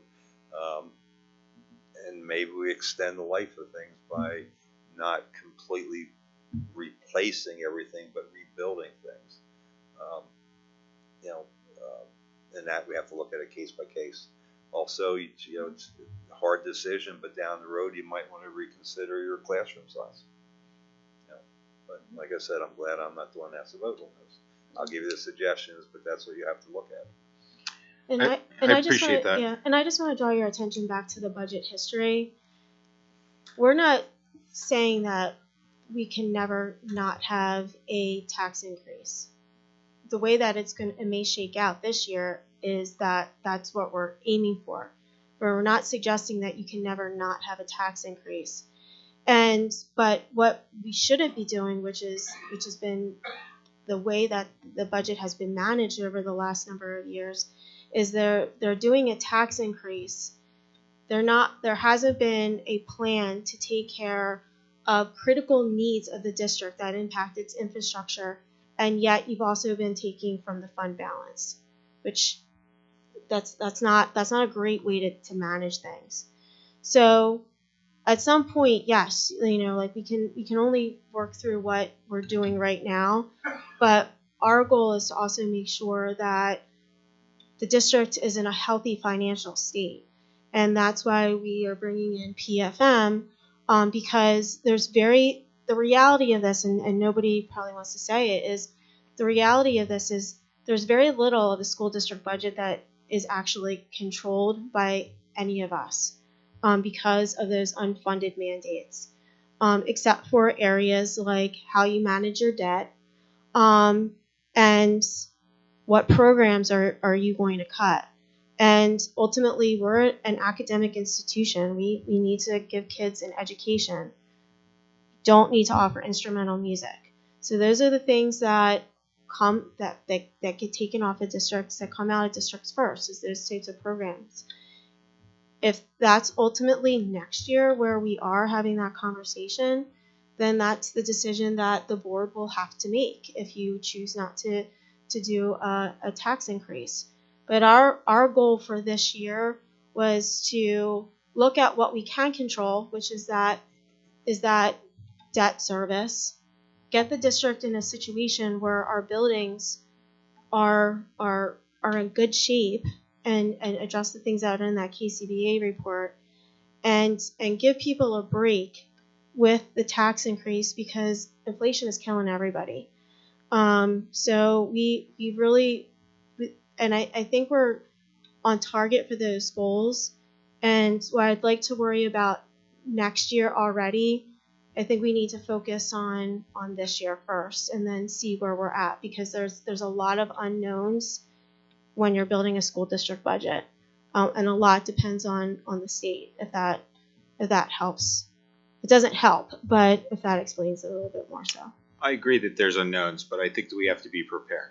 And I think we have to be prepared that we have the possibility of a 2016, 2017 year next year if we have a 0% increase and history repeats itself, because this is a gap year for us. Mm-hmm. We are saving a lot of money by doing the debt restructure, should we choose to do that. That does jump up significantly in the 24-25 budget by $500,000 a year, and then it stabilizes for a lengthy period of time before it drops back down again.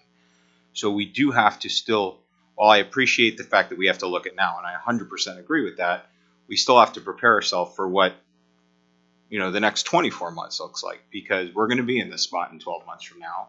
And we have to start making those decisions now. We have to look at what we're going to do every day as we start to look at what this is going to look like. Or we're going to have a 0% tax increase, which is great for our taxpayers.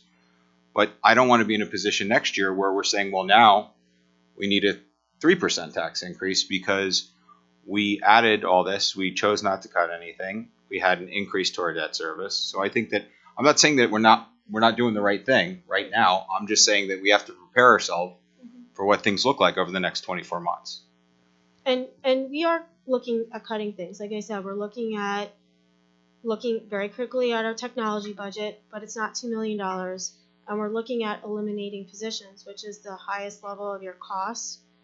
But beyond that, you're left with the things that are not required. Yeah. And one thing I want to point back to this chart. Look at the difference. Every year since 2014, we've been trying to make up a deficit with the tax increase and never making up that deficit. We never got ourselves out of the hole. 2.2 million, 1.5 million, 1.3 million, 50,000, almost 2 million in a hole, 2.6 million in a hole, 3.2 million in a hole, 1.6 million in a hole, 800,000 in a hole.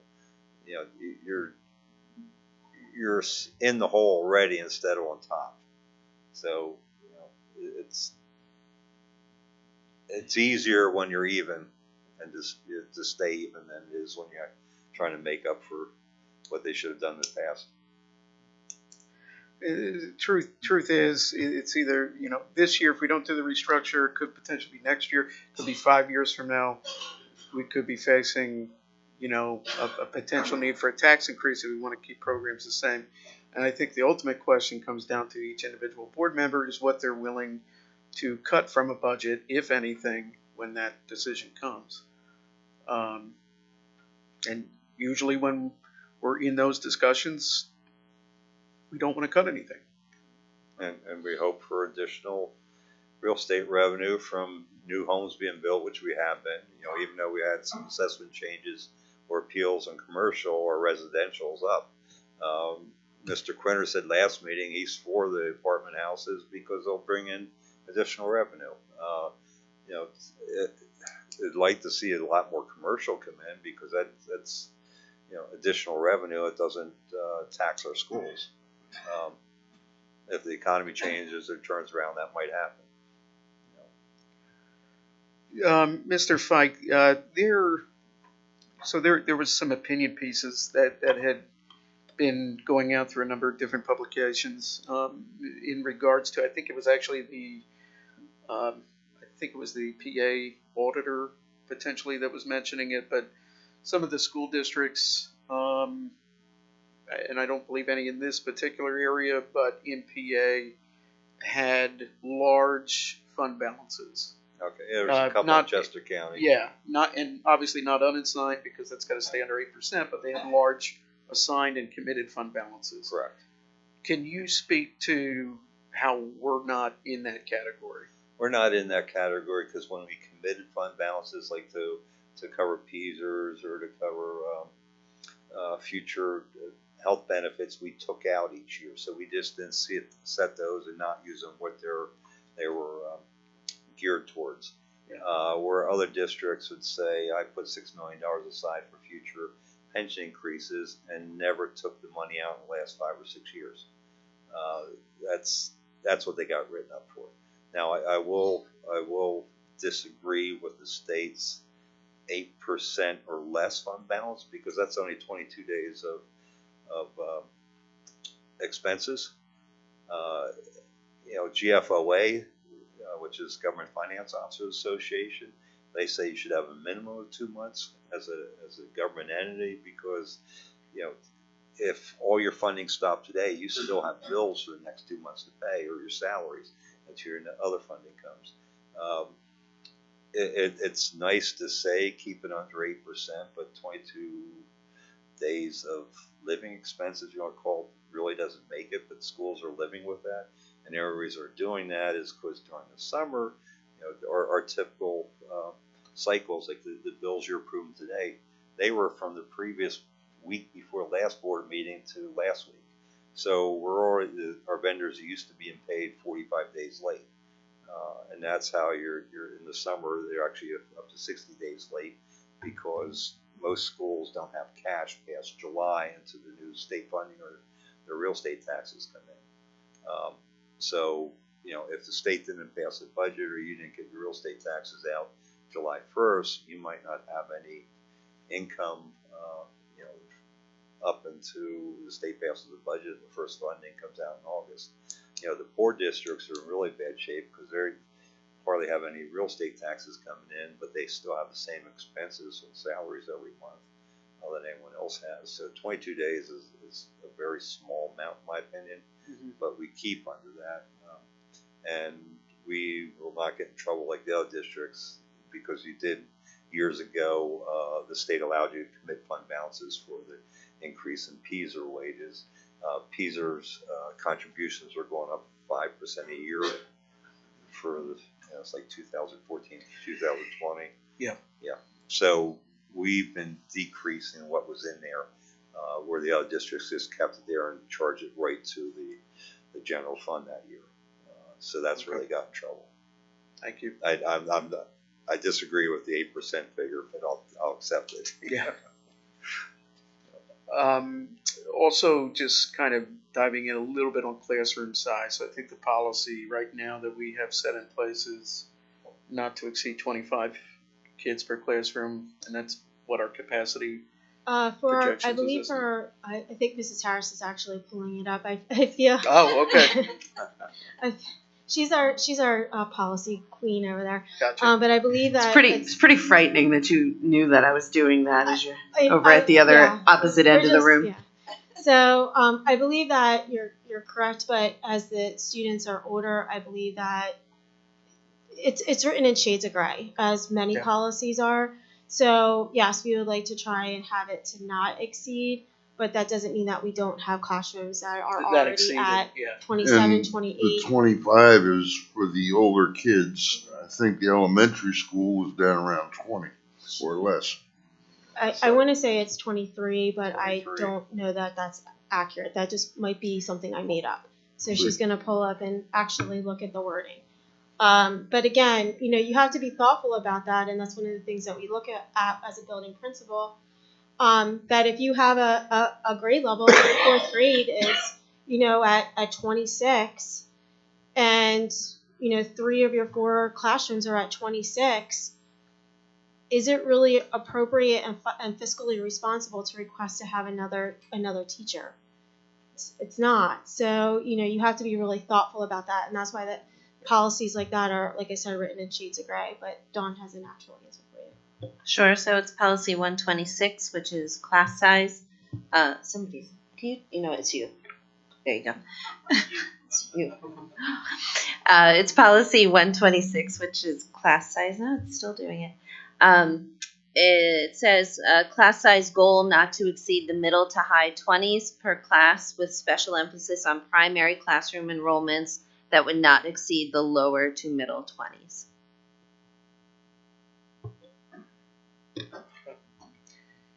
Thank you.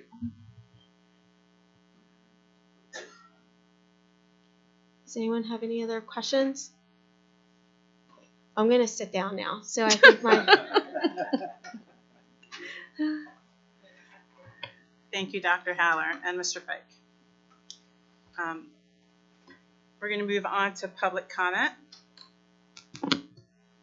relating to tonight's agenda, in which we will be following Board Policy 903 regarding public participation in board meetings. I'd like to emphasize that each statement made by a participant shall be limited to 4 minutes duration. At the 4-minute mark, I ask that your statement be quickly wrapped up. First commenter would be Ted Gardella. Hello, Mr. Gardella. If you can please state your name and your address for the record.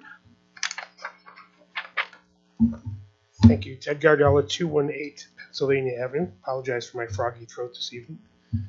Wanted to offer 2 compliments and then identify one issue for the school board.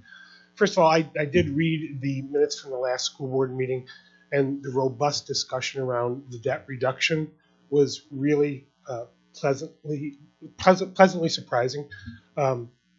You probably all know that we did a debt restructuring at the township level, and we were able with that to extend our debt and resulted in a 2023 budget with a 0% tax increase. So I applaud the board for considering that and really thinking long-term about the infrastructure needs of the district. The second compliment tonight is I'm here to just congratulate the district about the excellent state of Exeter Township Public School sports programs. Congratulations to Athletic Director Tom Legath and all the coaches at every level who have created what looks to be a very successful and sustainable athletic program for seasons to come. And I do have a handout that I wanted to offer to the board about the issue. So,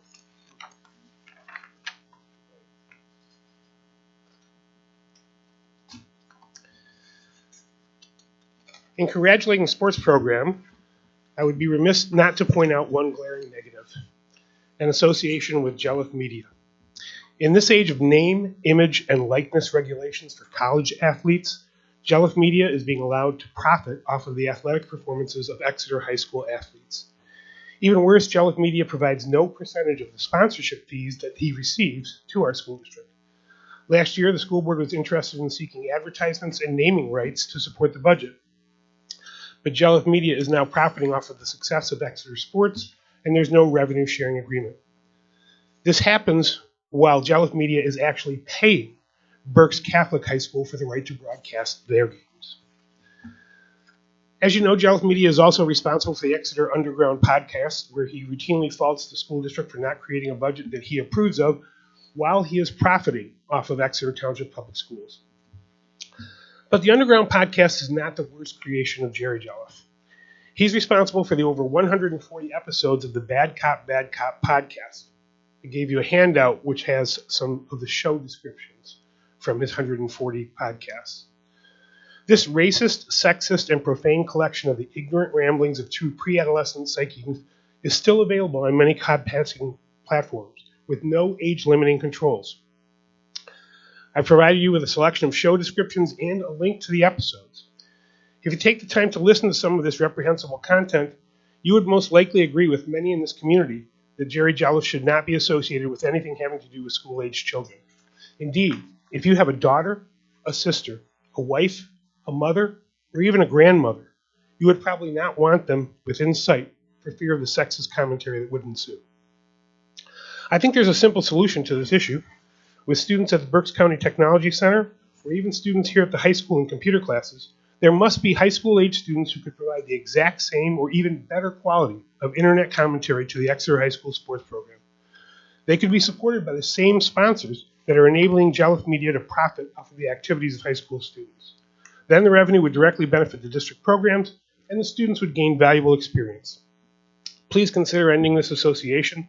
Secure the 2023-2024 sponsorship revenue for the district and provide even more opportunities for Exeter Township High School students. Thank you very much.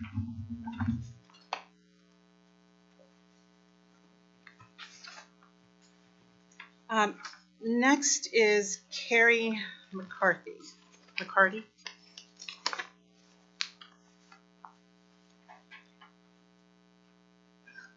If you can state your name and address for the record, please. Thank you. Carrie McCarty, 3902 Penns Drive. Sorry I've lost my voice. But this past weekend, Christy Haller and Casey Chuck allowed me to host a craft fair at Rifton. The feedback that I got from the vendors was 99% positive. We did have one who was not happy, but I can't please them all. I've been asked if we're going to be able to continue this craft fair by the vendors. They would like to do one in November. I just have a few things that I wrote down. That we had 37 vendors sign up to do this. They all paid, because it was our first year, they all paid $25 to have their stuff set up. 3 of them paid for electric, just because it makes a headache trying to figure out where to put them. But we sold 47 spaces. The money was raised to go to ECEF. I will be giving them the money that is $1,190. Going forward, I would like to make it grow more into the hallways, and we can make this number bigger. Daniel Boone has their craft fair. I think they just had their 43rd Christmas craft fair, and I paid $60 to be part of that. I also paid for their spring craft fair. That's next weekend, another $60. And you have to give a raffle prize. So next year, going forward, we can raise our price for their spots. But I wouldn't do it next year. Next year, I would have them donate a raffle and then sell raffle tickets as well to raise more money for ECEF or whatever organization needs it at the time. It doesn't always have to go to the same one. I'm looking at November 11th, which is also Veterans Day, so we could do something geared towards the veterans. There's just we would need more communication between the school board or Christy and I and ECEF. There was a little bit of I couldn't get a hold of people and get the answers that I needed right away. And some of the people said I can read some of the comments, if you are okay with that. One person told me that this was the calmest first craft fair that they had ever attended, which in my mind, even though it wasn't, it was a hot mess in my mind. But that made me feel really good. The Boy Scouts, I did not charge them to set up because I begged somebody to do food, literally. But I did tell them that if they want to do it going forward, we would have to come up with a price for them to do so. Somebody said the turnout for the first year was great. I want to say we probably had in between 300 and 350 people walk through the door because we didn't have a counter person. I don't know for sure. They asked us to advertise more, but because I had all the checks made out to ECEF, I didn't have any money to advertise. So there's just a little quirks that we need to work on. But I would hope that the school board allows me to continue doing this. I've been trying for years. Ann knows I sat at Exeter Diner begging, saying we could do this. It's doable. Oh, I just hope that you guys are okay with it. Thank you, Karen. Dr. Herring, if I may. Please. I attended the craft fair. I thought it was fantastic. And I just want to thank Carrie for her work. As a community member and a small business owner, I think that organically grown programs that help the district that come directly out of our community is so important. And it's great for so many levels of community outreach, not just for the organization that it helped. And I hope that we can continue to do things like this, especially, it's always hard to get volunteers. It's hard to get people to do these things, especially when these things directly contribute and go back to our students. And so I applaud Carrie and her efforts. And the first year is always the hardest. Be careful what you wish for as it gets bigger, because it may get easier but harder at the same respect. But I certainly fully support this, and I thank you for reaching out and taking the first step to do it. So thank you very much. All right, thank you. Next on the agenda is board meeting minutes. If there's no objection, we'll adopt a motion to approve meeting minutes from last month's board meetings, February 7th, 2023, Committee of a Whole meeting, and February 21st, 2023 board voting meeting. Hearing no objections? I just have a comment. Yes. We spelled Senator Schwenk's name wrong in the minutes, so I'd appreciate if we could correct that. Okay, noted. Thank you. Hearing no other objections, the minutes are approved. Treasurer's report and payment requests. If there's no objection, we will adopt a motion to approve the February 2023 Treasurer's report and payment requests dated February 22nd to March 21st, 2023. Hearing no objections, the Treasurer's report and payment requests are approved. Next on the agenda, interest earnings. It is reported that interest earnings have been increasing over the last 6 months. Brian, did you want to say more about that?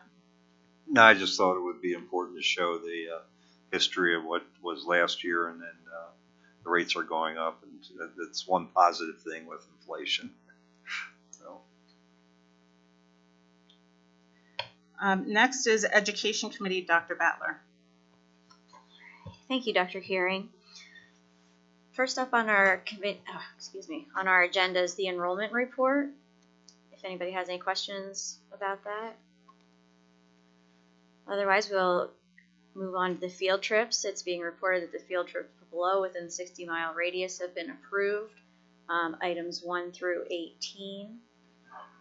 And in number 9, I didn't know if we wanted to note it, but it does say Lorraine and Hawaiian Creeks Elementary 4th grade classes will be traveling. We do know that Jackson Walls will as well for the 4th grade celebration. Item C, it is recommended that the Board of School Directors approves the attached contract for student transportation from Atlas Transportation, Inc. for the following student. The contract you can view, it's for $285 per day for the remainder of this school year. Second. We have a motion and a second. Any discussion? All in favor say aye. Aye. Opposed? Any abstentions? Motion carries. Okay, and it is recommended that the Board of School Directors approves the following Education Committee items. That would be items, item 1, A through C, which is the field trips beyond the 60-mile radius. And number 2, we have quite a few different staff conferences. Second. We have a motion and a second. Any discussion? All in favor say aye. Aye. Opposed? Any abstentions? Motion carries. Okay, that's all for me. Thank you. Thank you. Personnel Committee, Mrs. Schaefer. Thank you, Dr. Hearing. It is recommended the Board of School Directors approves a memorandum of understanding, MOU, between the Exeter Township Education Support Professionals, PSEA, NEA, and the Exeter Township School District regarding the Transportation Department summer bus cleaning scheduled per the attached MOU. Second. We have a motion and a second. Any discussion? All in favor say aye. Aye. Aye. Opposed? Any abstentions? Motion carries. It is recommended the Board of School Directors approve the attached updated job description for Supervisor of Special Education. Second. We have a motion and a second. Any discussion? Mrs. Gordovaki, could you just kind of elaborate on why we're updating the job description? Sure. Recently we had, there we go. One of our special education supervisors retire. So while we were looking at posting the position for it to be filled, Mrs. Harris went through her job description and the rest of her team and decided there were a couple of line items there that she wanted to kind of adjust a little bit to make it more of a broader approach to the job description.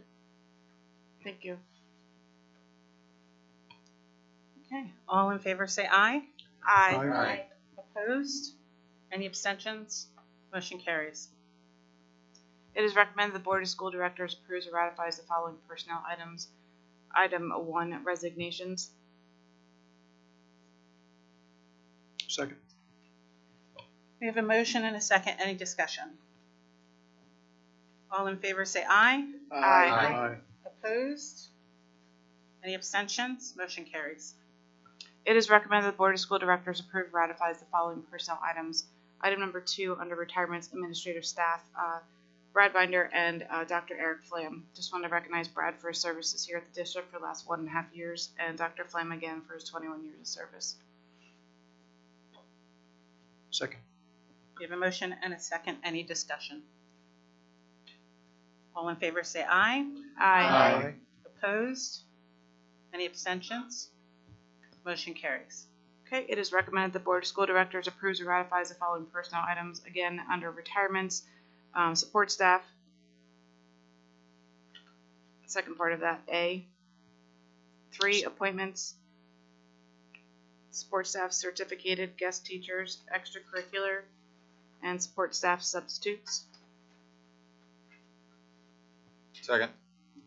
We have a motion and a second. Any discussion? All in favor say aye. Aye. Opposed? Abstentions? Motion carries. It is recommended the Board of School Directors approves or ratifies the following personnel items under change of status, item number 4, and also leave of absence, item number 5. Second. We have a motion and a second. Any discussion? All in favor say aye. Aye. Opposed? Any abstentions? Motion carries. It is recommended that the Board of School Directors approves the attached list of course requirements, item number 6, as well as approves the attached list of revised winter coach salaries for 2022 to 2023 school year, as well as item number 8, the approved attached list of revised spring coach salaries for 2022 to 2023 school year. Second. We have a motion and a second. Any discussion? All in favor say aye. Aye. Opposed? Any abstentions? Motion carries. That is all for the Personnel Committee, Dr. Herring. Thank you, Mrs. Schaefer. Finance, Facilities, and Audit Committee, Mr. Mel. Yes, first item is item A. It is recommended that the Board of School Directors approves a resolution as stated in item A of the Finance, Facilities, and Audit Committee agenda report. Second. We have a motion and a second. Any discussion? All in favor say aye. Aye. Opposed? Any abstentions? Motion carries. Moving on to item B, the consent agenda. I will be breaking out all 6 of these items, and I will be putting them in a different order, and I will be calling out those numbers in the order that I plan to have them voted on. Is that clear? Yeah. Okay. What did I say? Did I miss it? Okay. All right. So item number 1, budget transfers in the amount of $67,465.60. We have a motion and a second. Any discussion? All in favor say aye. Aye. Opposed? Any abstentions? Motion carries. Item number 6, adopting a resolution for restructuring of existing bonds. Second. We have a motion and a second. Any discussion? Just a clarifying question. The difference between item 6 and item 4. 25 words or less. Item 6 is to restructure the existing debt. Item 4 is the reimbursement resolution, which allows us to take the new money for the new bonds that we would potentially acquire and apply those to retroactively apply those to projects that we're considering. If I got that correct. Yeah, Jason. Just to be legally right, can we get an update from PFM and the Bond Council on the restructuring since they're here? Sure. Yeah. Would you mind? Thank you. we can tell. I'm excited to talk. Sheldon to move fast on the. Well, thank you, everybody. Sheldon's ready. See, the tech works. There you go. Well, thank you, everyone. I think the last time I was going to bring more suits, and I promised. So we're all here today. So tonight, we're not going to go through all of the details again, but I want to give some updates to kind of where we stand. I think you might have hopefully remember me with my parting shot at discussed that I was hoping to make the transaction more efficient with some adjustments to how we would do the transaction. Since that point, we believe we will be able to do this to reduce the overall cost to you pretty significantly. It still will cost over the course of time, but the way we're going to do it, even with the structure, will allow us to do most of the transaction as a tax-exempt issue with a much smaller piece taxable. And by doing that, we'll reduce the interest cost pretty significantly, which is good news. So that's the good news. But I'll run through some of the. So with me, we have Stiefel, who will serve as bond counsel. I'm sorry, as underwriter. Peter Edelman, who will serve as bond counsel, and Josh Martinez, who works with me as the analyst. So he's been the guy working on all these numbers with me. So thank him later. So overall, the interest rate environment is still good. We're about a month away before kind of locking in any interest rates, but these are kind of an update of where we stand right now. There's been a lot going on in the market overall, as we all know, with some of the banking issues throughout the country. That's kind of driven us and the investors to a flight to quality. Ultimately, people want things like U.S. Treasuries and municipal bonds, so that's actually dropped interest rates a little bit, which is good news for us. This page is, I think, the most important page. We've talked about this a few times. What we're asking you to consider tonight is this parameters resolution.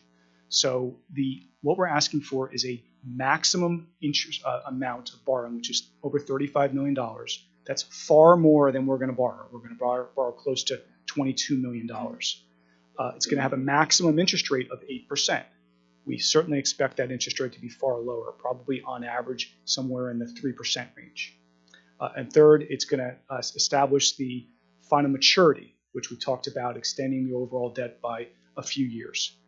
Those are the major items that are associated with the parameters. We do this because it gives our team the flexibility to go and issue the debt when we're ready. There are a few things that we need to get done, most of which is getting the audit finalized. So we'll be working toward a credit rating. I will only show this to you that we've begun working on the credit rating presentation, which is about 30 pages long, which we'll have ready for us when we talk to Standard & Poor's, which will describe this process, hopefully, go through why we're doing this, and ultimately we hope to get the same credit rating that we've talked about from the beginning, which is a AA. So a lot of work that is being done, but again, this is part of the process. That's all. If all goes, yes, sir. Could you go over why the amount is 35 if Sure. we're looking at something like 20.5 in projects? Yeah. So keep in mind, this is not new money. We're not borrowing any. This is the restructure of existing debt that we have, not the $20 million that we would need in new project. Yeah. That would happen probably full time frame. Because first we have to determine what capital projects the board wants to look at, if at all, for the new money. But this is strictly the restructuring of this debt. Now, what I put in the budget is if we did borrow the money. So, I didn't want to put a budget in that you wouldn't have the full amount of budgeting or full amount borrowed. But the board can always say no to borrowing in the fall. This is strictly to the restructuring portion. Yes. So the total is 55? No. I'm a little confused. Yeah. Let me tell you why. So when you do a parameters resolution, the concept is to give the finance team the maximum flexibility at the time of pricing the bonds to allow for any changes to the market conditions. This is a really complicated transaction overall. I think I might have said it 10 times over the last several meetings, but it really is true. The fact that we're going to be taking out pieces of certain portions of the debt related to the 2019 and the 2020 issues, as the market moves a little bit, we want to have the ability to adjust which payments we may want to refinance between now and when we're ready to go, to make sure it fits within the structure that we're trying to achieve. To do that, we left a significant amount of fluff, we'll call it, into the structuring here so we can adjust those principal payments should the market be a premium bond issue or a discount bond issue. Those two extremes require to have these wide ranges. The numbers we're going to talk about and I'll show later are real life, what we expect. So that's what we should think about here. It's about a $20-ish million, $22, $23 million issue. But as the state approves it in advance, on or about when we're doing the transaction, we want to have enough to drive a truck through it so we can kind of make the transaction work for us. What will happen after this is all said and done, we will reduce the actual amount in real life as the state sees it to the amount that we actually did it. So it's all about flexibility. The 20 is part of included in the 35. It is not. This is only for the refinancing. So please understand that we are not going to do a $35 million issue. This is only for the refinancing, and in real life, it will look very similar to what we're going to talk about tonight. It's only to allow us to do what we need to do at the time of pricing in a month. Yeah, Jamie, right now we have, what, $40-some million of bonds outstanding. So it's up to $30 million we could refinance, but we don't even plan to refinance or restructure. That's helpful. Yes. Yeah, but it really depends on where the market is. We might do more or do less, but we want to achieve the savings. So Jamie, for sure. For those of us that didn't take the extra financial classes that you took, this is kind of like a home equity line of credit, right? You get a certain amount out, but you don't have to use it all. And whatever you use, I mean, what's the dumbed down version for me? Yeah, I mean, yes-ish. We want to establish that flexibility when we price. In the good old days, even before I started in this business, there were no such thing as parameters resolutions. What used to happen is people like Peter, he's older than me, would show up at meetings and actually have the transaction done on the night that you're approving. There gives no flexibility to marketing conditions at that time. So in this case, we want to have all that time to get us to do what we need to do, so we don't have to come back again for any formal approvals. This is pretty much done with every municipality and school district throughout the state. So again, it looks funky. Everyone asks the same questions. I would myself, and I would point out this is probably even more extreme than what we normally do because of the fact that we have this kind of taxable and tax exempt piece and some of the movements that are going on in this market. So we really wanted to make sure that we were going to make this work for you, especially a month from now. But again, we think it'll look very similar to what we're talking about here. We will be in touch, and you will know what's going on by the time we're ready to price these bonds. Just, Jamie, kind of going back to the interest rate, the max rate that you mentioned was 8%, and I see that listed in, I believe it's section. There it is. I know it's small, but yeah. That's what I'm looking at, the maximum of parameters for the series. So I guess I'm trying to understand, going back to the budget update, Mr. Fike, what interest rate were we assuming when we were looking at our numbers versus, let's say worst case scenario, we get 8%. We're going to get there in a second. I'm going way to the end. I know it's really small. I wish we could see, but the average assumed rate, there's two series of bonds here, okay? Right. So what's, again, really important here is the parameters are actually for looking at two different methods of financing, a taxable transaction and a tax-exempt transaction. So we have to have higher rates because the taxable rates are higher than tax-free rates. Mm-hmm. In real life, we're expecting that the average rate on the tax-free is around 3%. Yeah. And we believe that the taxable rate, because we're going to be, it's a relatively short transaction, will be about 4.3, if my memory serves me correct. So that's what 4.8, sorry, memory's not as good. So about 3% on the Series A, which is the tax-free estimate, and about 4.8 on the taxable. But we're assuming a max rate of 8%, again, to give that maximum flexibility. Okay. So if this wasn't a tax-exempt, tax-free, we'd probably be using 6 to 7. Yeah. Yeah, it's a relatively short deal. So I guess that kind of goes back to my question, though. What is the effect on the budget if it is the max rate versus what we hope it's going to be? 3 to 4%. If the economics don't work, we won't do it. Okay, that's. Yeah. Okay. Yeah. And so, just to be clear, what's happening tonight, adopting the resolution, you're incurring the debt. You're not actually issuing it. We're not issuing it until it actually. I hate to ask you this, but can you come up to the mic because sorry, nobody listening can hear you. I can hear you fine. I apologize. Sure. So tonight, and Peter can speak to this, the district would be adopting the parameters resolution, as Jamie mentioned, would set those max parameters. You're incurring the debt legally, but you're not issuing the debt. We wouldn't issue the debt until we go to market when we price and lock in the interest rates. So again, these numbers at $35 million, the max rate of 8%, is purely just for structuring flexibility. And to your question earlier, that difference, we also have to nail down how much per maturity under the resolution. So that's what that max schedule is for. So we need to have enough cushion to move bonds around to deliver the structure that Jamie expects to deliver when we go to market.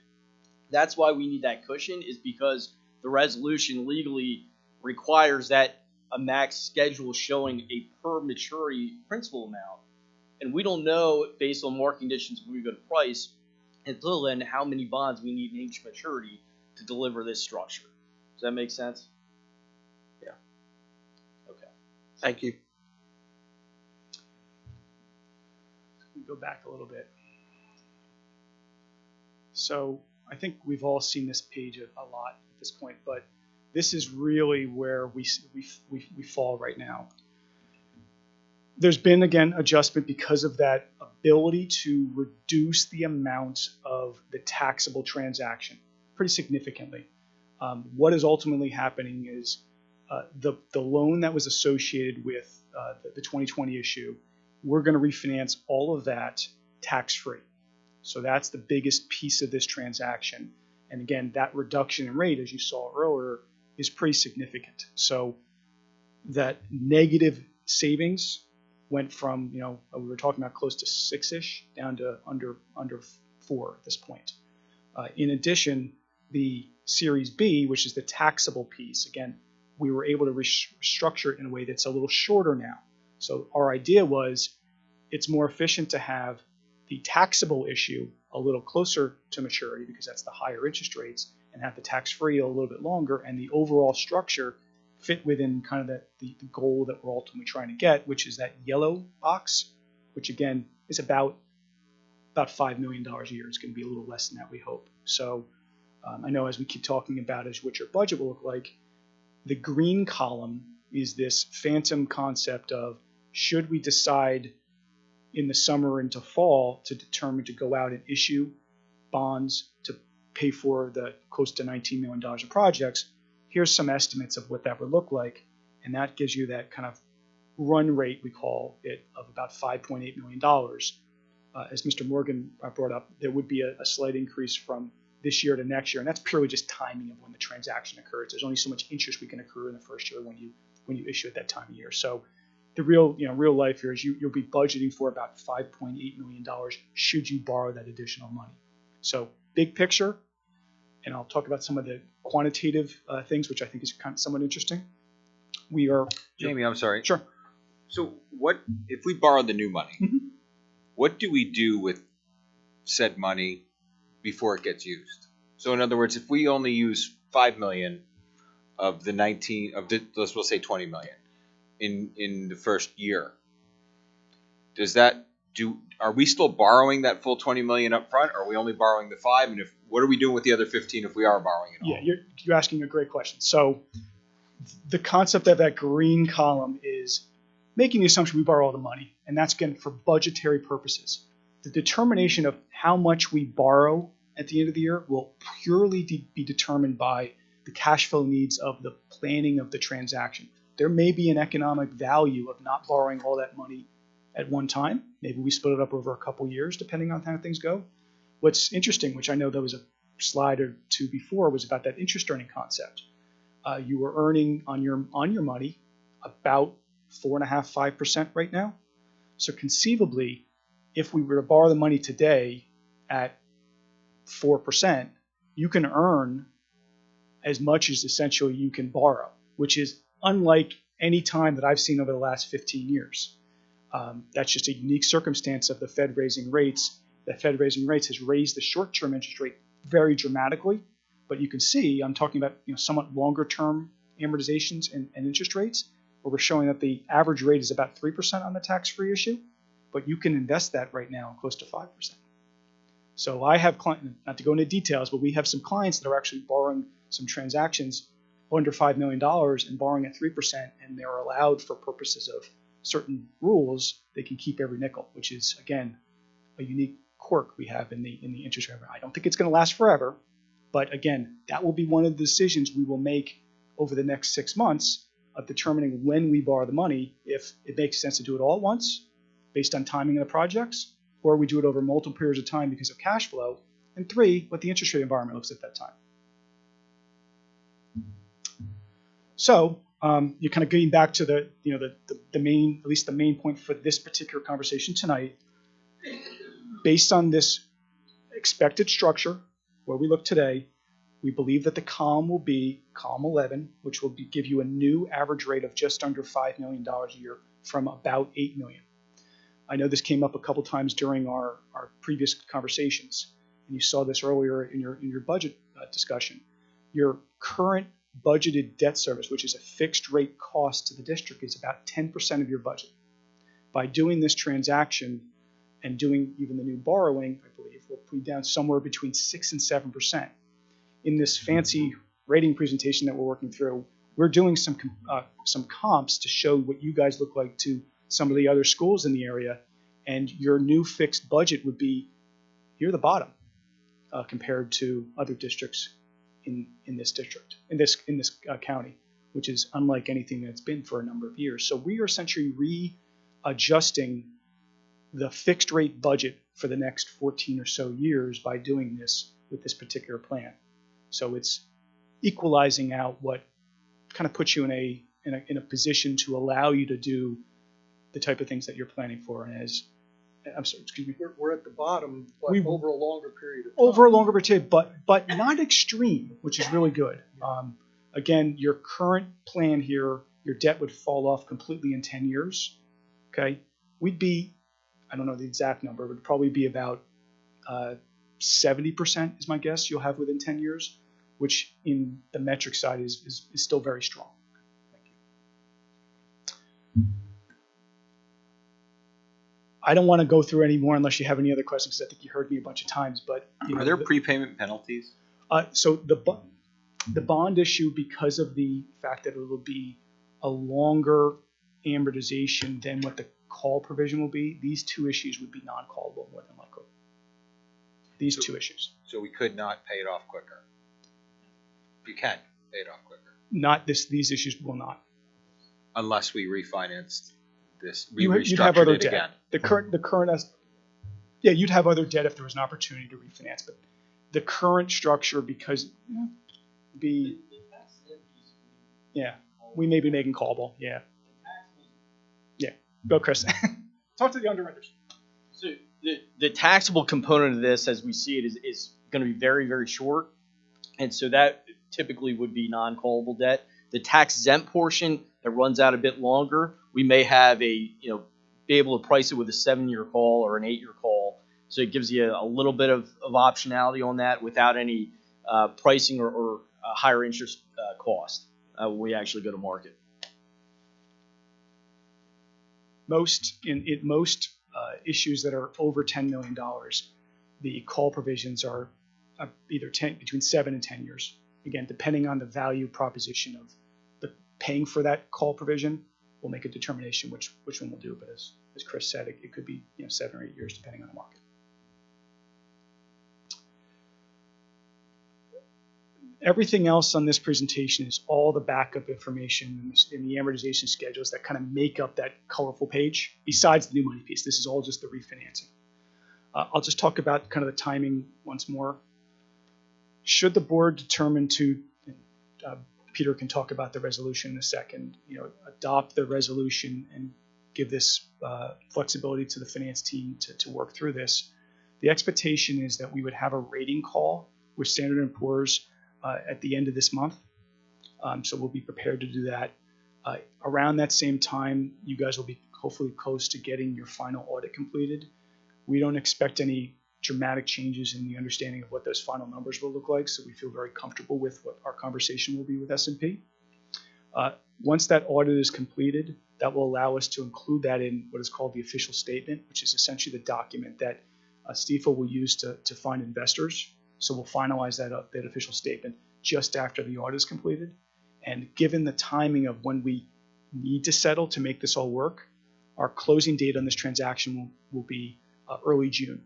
And again, that will ultimately allow us to get everything done. So we lock in rates probably sometime on the 26th, 27th, give or take range of April, and settle in June. So we would know the interest rates on or about April 26th or 27th, depending on how the market looks. So we're about a month away. Does the board have to vote to accept the rates, or how does that typically work? The parameters puts us in the range. Okay. I know I keep bringing that back. No, it's a but good question. I think what you need to feel comfortable with is, I'm your fiduciary here. Yeah. I'll be communicating, and Brian and the rest of the administration will know what's going on. If we notice anything that falls in somewhere that we don't feel comfortable working with Stiefel on the market, we'll make decisions for you and work on your behalf to decide. But the plan as of right now, this is the way things will look. If things look completely different, you will know. Okay. Thank you. So, but the problem is that you close in June, right? Well, we would only close if we issue the debt. But we have to make sure we close before we finalize our budget.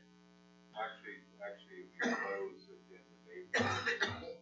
We'll be locked in at the end of April. Locked in April. Close in June, so 45 days until when you sell the bonds. So you actually have to.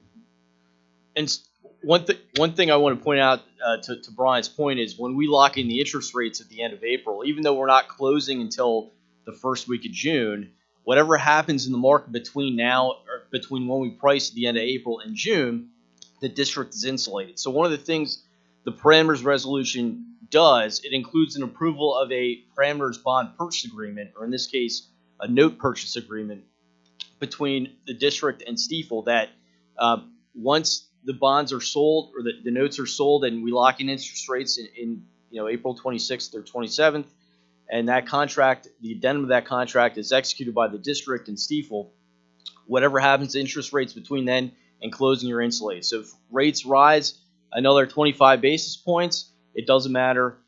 That risk is on the underwriter taking on that risk to sell your notes. So that's, again, when we go to market at the end of April and we have a final pricing, those numbers will not change for purposes of the budget and for the life of the notes until you either restructure, refinance, or the notes mature. But what could cause the close to fail? We, between our collective careers, that this board meeting going longer. When some major catastrophe or calamity, like the financial crisis in 2008, something that would be what we call a black swan event, but those have been extremely rare, especially for the nature of this transaction, where it's a general obligation issuer that's highly rated and not a non-rated charter school or some other development transaction that doesn't have the type of security that the district offers. That would be an extremely rare occurrence. And if that would happen, there would probably be other issues to deal with that would be That's fair. More dire. Thank you. I'd have a lot more gray hair if we didn't close in the transaction. So we're going to close. Okay, any further discussion on this? Yeah, I'd like to say a couple things about this, and I'll make the board meeting go longer. I'm okay with that. This is a big decision. I've been muddling over this personally for the last 2 weeks. I don't think you can talk about this vote without incorporating what the future is with the other $20 million we're looking to borrow. And there are several ways to look at this. I think that the most important way is that, for me, there are two big issues. And I think Dr. Haller said it. It's about what's in front of us right now. And we have an obligation to our taxpayers to try to balance a budget. But that's not really why we're doing this, right? That's one of the benefits to doing it. But I think the biggest thing for me is that, and I've tried to talk to as many community members as I could over the last 2 weeks to just get their thoughts and discuss it, and is that we have property needs that haven't been addressed for an extended period of time. And this gives us the opportunity to address those needs. And while we get to make those decisions about what we might consider a priority or what may need to be done or not need to be done, the fact of the matter is that we've been given a list that needs to be completed eventually. And we don't know when eventually is, but if we don't use it through taking debt, then it falls back on the general budget. And so I think that this is a good decision. I don't think it front loads taxpayers in a short period of time to pay a large amount of debt off, and it gives us the opportunity to get repairs done that have been necessary. I think that Mr. Fike has done a good job of collecting that and noting that there are no major financial repairs that are going to need to be done within that time frame of the debt service that we can see right now. And so for those reasons, I think that this is a very, very good option for us and for our taxpayers and for the future of the property in the district. I just wanted to say those couple of things. Thank you. Thank you, Mr. Morgan. Okay. As per item number 6, all in favor, say aye. Aye. Excuse me, I'm sorry. Oh, no. This will require a roll call vote, please. Oh, Thank you. thank you. Mr. Fike?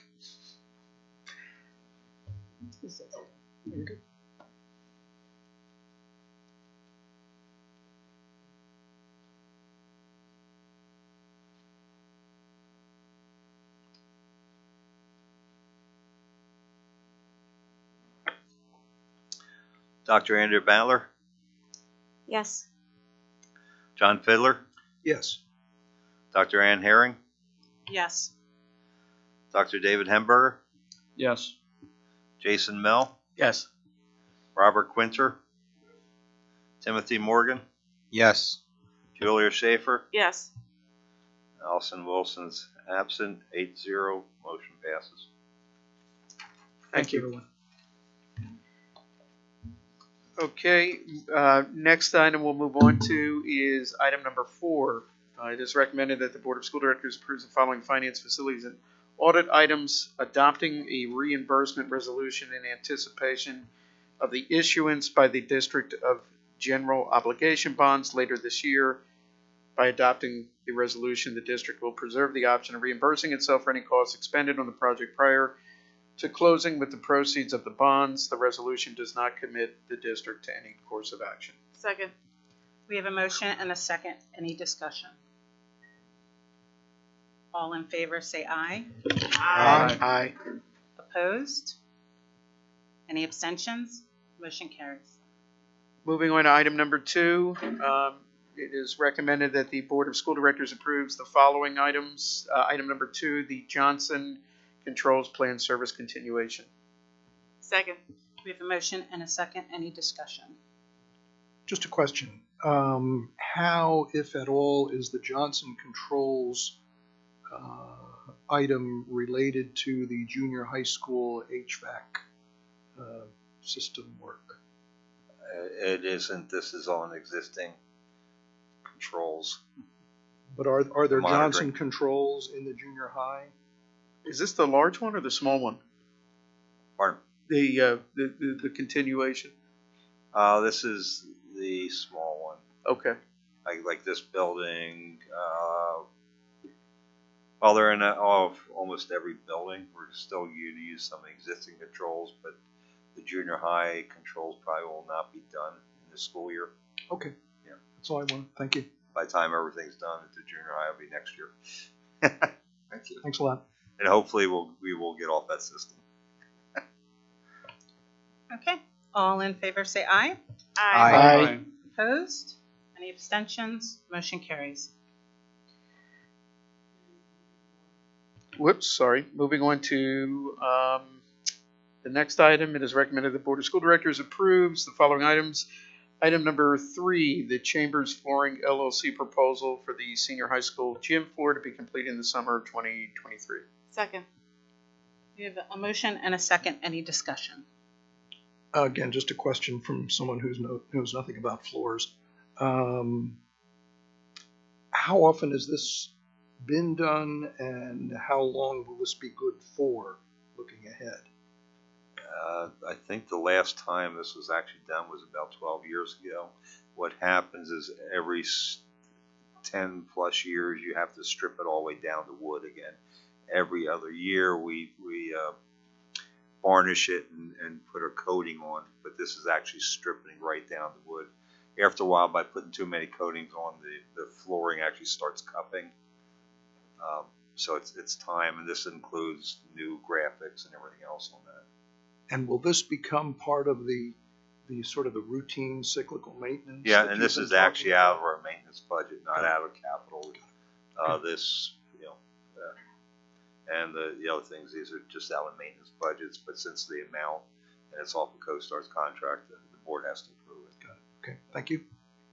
And Brian, the cupping that you described, that poses a danger to kids tripping or If it gets worse. if it gets worse. If it gets worse. And plus, if you get too far, then you end up having to replace the wood because the cupping's basically the wood starting to bow, and underneath it's the same way.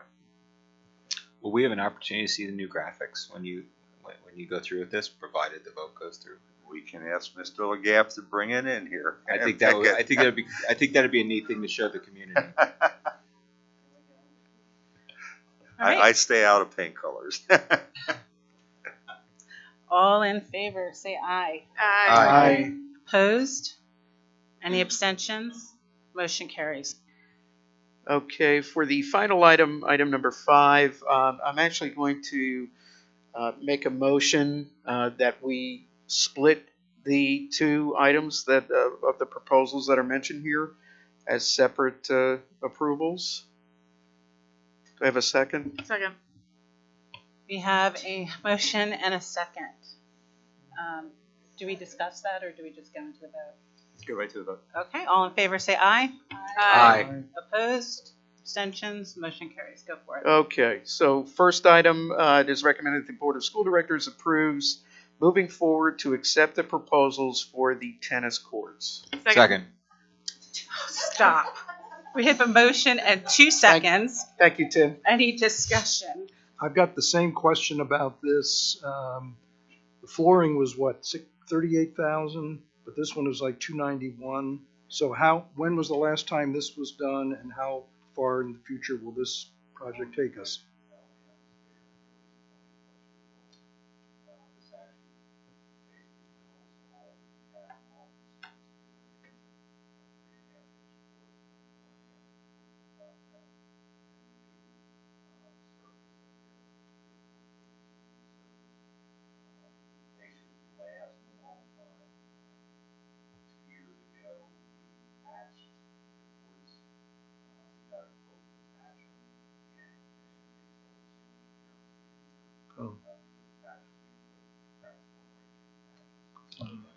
We have photos to show. If Sheldon, if you could bring up the photographs. Sheldon, could you release the tennis court photos, please?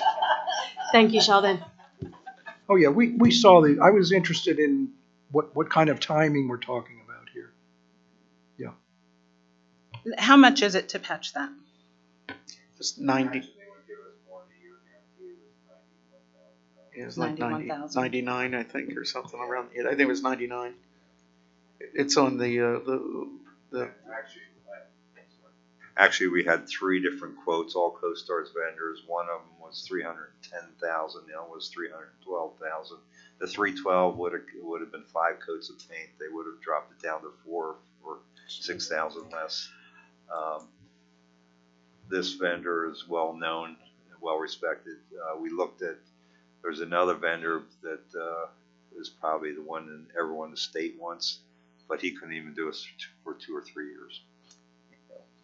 Sheldon, could you commence with the first photo, please? I'd like to remind the board, though, as we're discussing this is $292,000. This is part of the resolution proposal that we just did. So if we choose to borrow the new money in the fall, this is one of those projects that will be able to come out of that.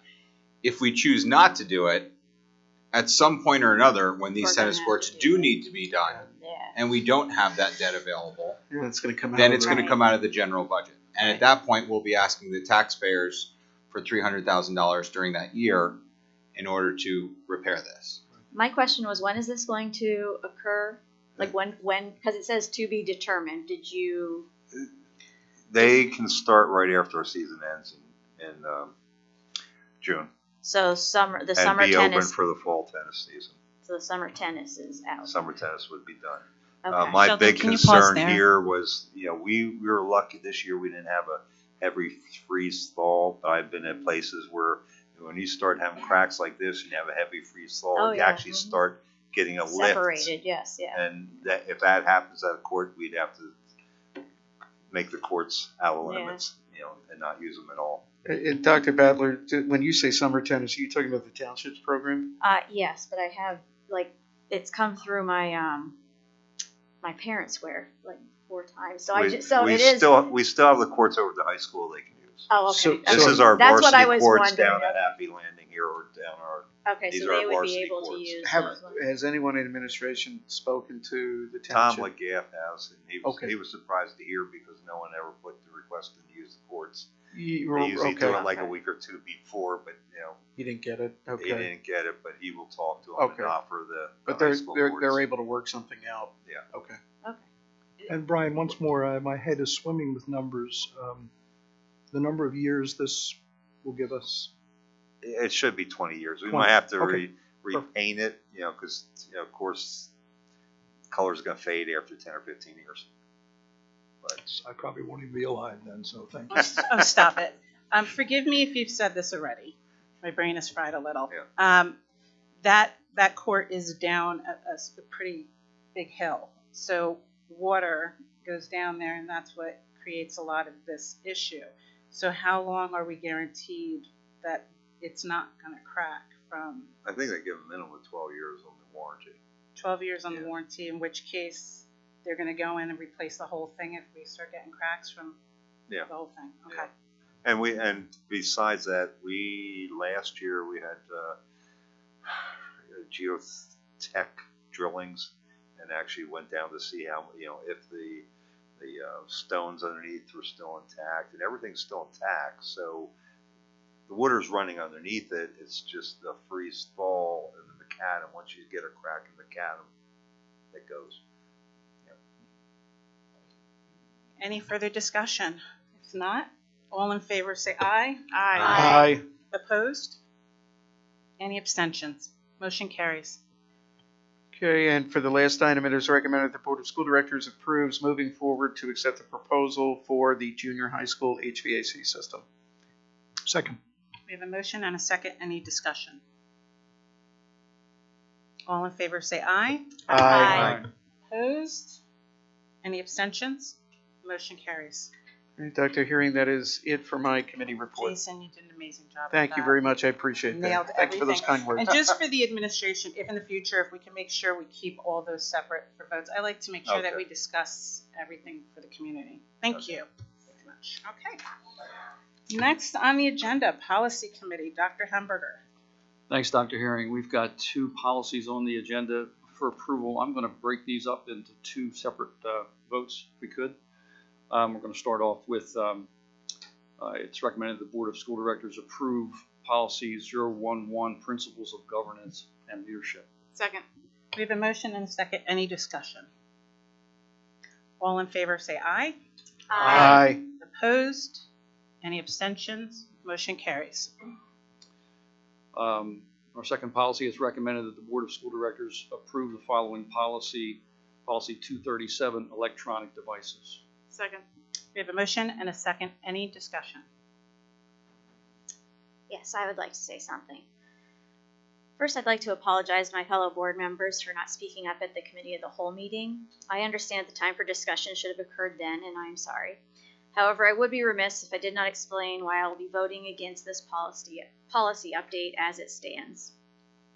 I understand that a policy is created as a course of action adopted by a governing board for a specific purpose. Decision makers such as ourselves should always ask ourselves whether or not the policy will further student success. This is the most crucial litmus test school board members can use when deciding whether or not a given initiative should move forward.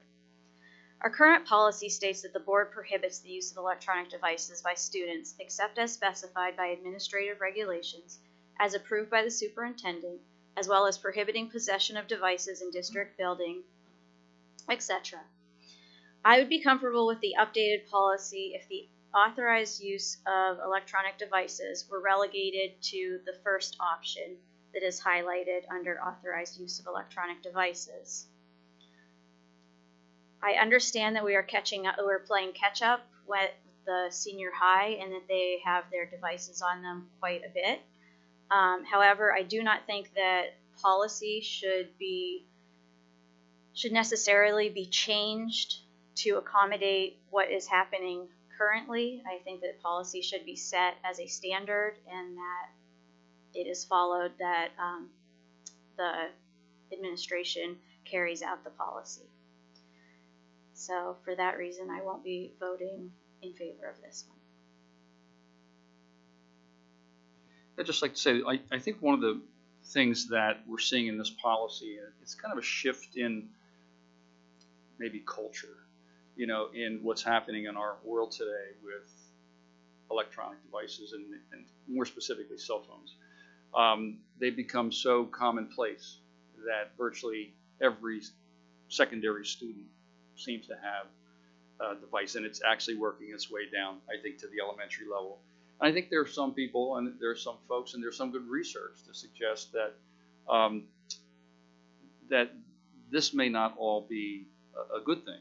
That while the board in this policy recognizes that there may be some educational value in having cell phones, having students have cell phones in school and use it for educational purposes. In fact, many times, I think what we're all seeing is that, you know, students tend to use those in the hallways, in between class, over lunch, maybe during study halls, certainly before and after school, which would be appropriate.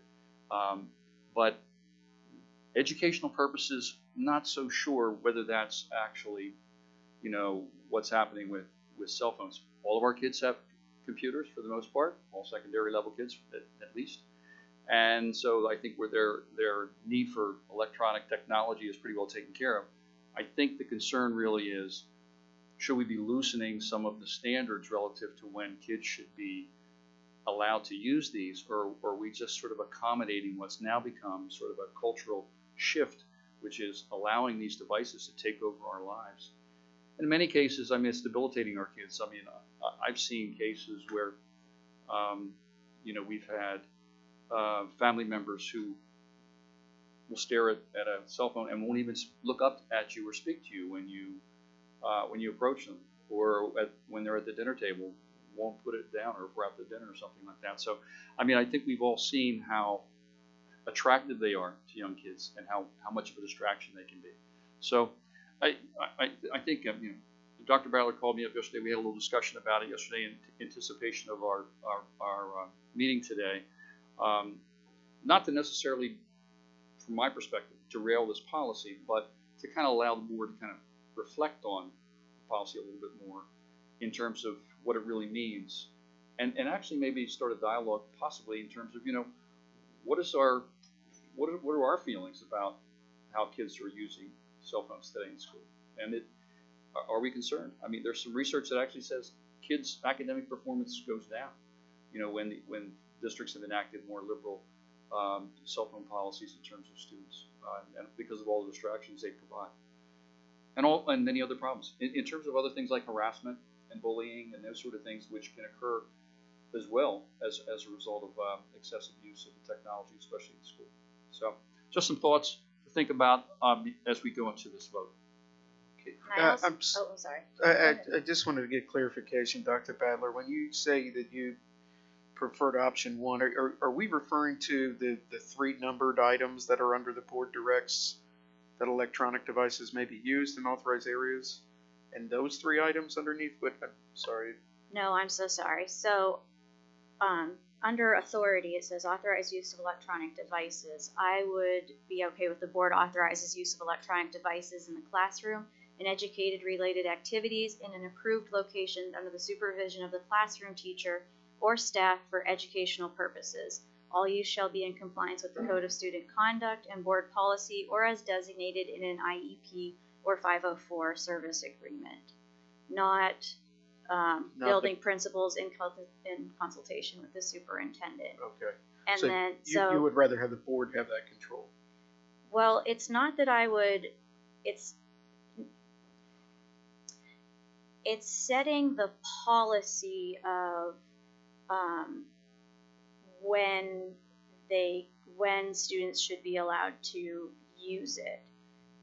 Yes, I guess it would be, but in the reason that I have, and the reason that I've scaled back on this a bit is because, as Dr. Hemberger said, I've done a lot of research on cell phone usage since I now have a teenager, God help me, and I can see how in her, you know, in their age, it how much it does impair social and emotional skills, number one, but also in the sense that we had the policy previously stated that no, you weren't allowed to have a cell phone, of course, in school, and that policy was just disregarded by the 3 previous administrations from the time it was a policy. So yeah, so now it seems like we're trying to catch the policy up to practice versus having the practice follow the policy. And so that does concern me, because technology, as you know, changes very rapidly.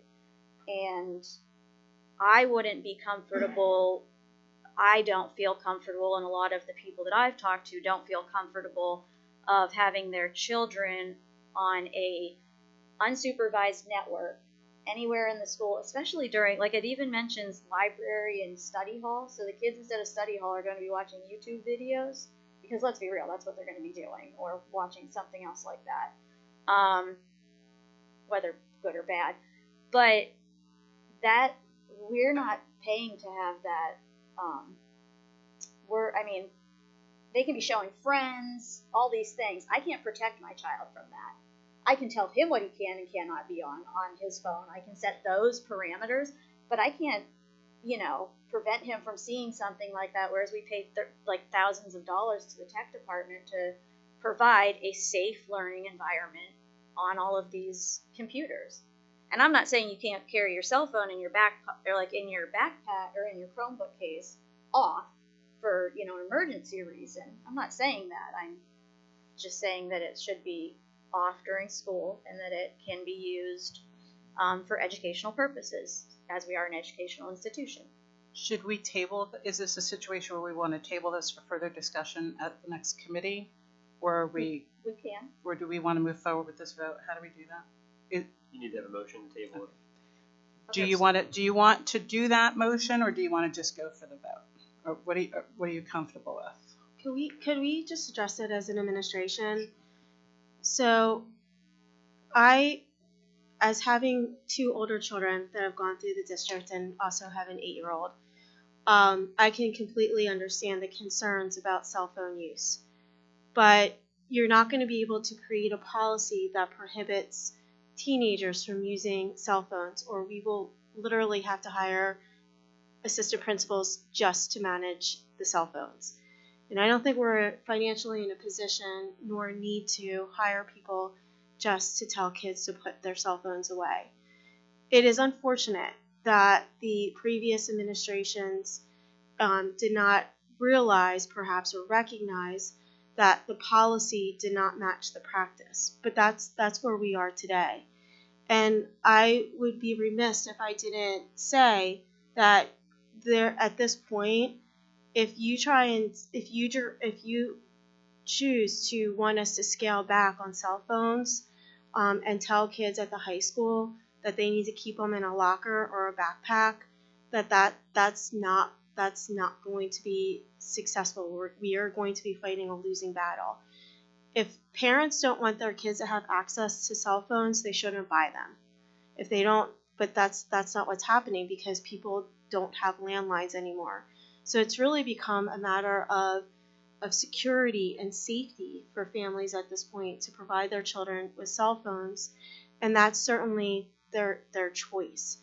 But we can certainly take we can certainly institute rules in classrooms where instruction is happening. But for us to ask, and it's really the high school administration, for us to ask the high school administration and the teachers to manage that in hallways, in the cafeteria and study halls, that would be significant.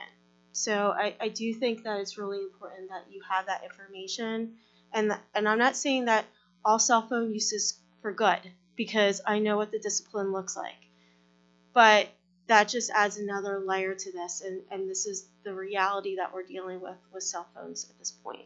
So I just wanted to share that. Dr. Haller, do the teachers have the latitude to restrict cell phone use in their classrooms? Oh, absolutely. Okay. And many of our we actually have a former teacher in here, Mr. Vecchio, who's our AP at the high school. There's a number of teachers that have cell phone caddies, or they have a rule that they need to go in a backpack or a pocket. So that's something that we have been talking to about the teachers with having a consistent practice in classrooms about cell phone usage and having cell phone caddies. I'm not saying that it's not a problem. I mean, it's a problem across the world with people using cell phones inappropriately. But I do think that we have to be thoughtful about that. As a former teacher at 2 colleges, we had wide latitude to restrict use. Mm-hmm. And personally, in my rooms, they are turned off. The sound is turned off. Mm-hmm. Now, at RAC, which is sort of an alternative school, single parents, students caring for aging parents, kids in daycare, they could have the phone on but vibrate. Some of them were waiting to hear from prospective employers and needed to hear, and that's what we did. But in terms of just sitting there staring at them, no. And if they did that, then they brought them up and put them on my desk and got them at the end. And I never like to say that simple. kids are bad, but sometimes kids don't make good choices. They're naughty, okay? They're kids.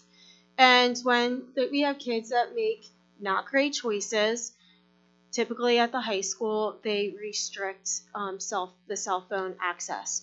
And they'll have a conversation with parents about that, where the child reports to the office and they turn in their cell phone for the day. And then when they go to leave, they have to take they can come pick up their cell phone. We have had parents who, they are so upset with the usage of the cell phone that they take away the cell phone from the children. So I do think it is about the conversation, but I think it's also really important to not make a policy so black and white that it impacts all the students who 99.9% of them are making good choices on a daily basis. And that's unfortunate that we have some kids that don't, and we will address them as that comes up. But we would literally be managing cell phone usage all day long, every day at the high school. Dr. Howell, are there have the principals put their rules and anything relative to cell phones in the district handbooks or in the school handbooks? So the principals do a variety of things to communicate those expectations to students, and one of the things that they do at the beginning of the year is in the buildings they have, whether it be grade level meetings or team level meetings, where they communicate all of that information face to face. So it is written down in various places, but you and I both know that that's not the primary source where kids really listen and pay attention. It's when you're sitting right in front of them and have those conversations. So those expectations are reviewed en masse at all of the buildings with all of the students. The expectations are a little different, obviously, at the high school than they are at the elementary level. As you've heard Dr. Howler talk, at the high school, there's some latitude. At the elementary level, they're not allowed to have them. They can bring them to school, but they have to stay in their backpacks or, whatever they're bringing their stuff to school in. So, yes. I guess my bigger concern is, I would just like to make sure that that they would follow the policy here. Yeah. Which, if we adopt it, it means that building principals shall establish rules and notify students, staff, and parents. And I think those rules should be in writing and be a part of the student handbook. Yeah. Considering the scope and the depth of the discussion, I move we table this motion until we can discuss it in the Cal. I second. Can we have discussion? You can have discussion, yes. We can? Yes. Yeah, I mean, I would prefer to vote on this tonight. I think I respect that people have differing opinions, but I really do not think that we need to extend any more discussion on this. I'm willing to move forward and take a vote tonight. There is a motion and a second on the table, so it either has to be withdrawn or voted upon.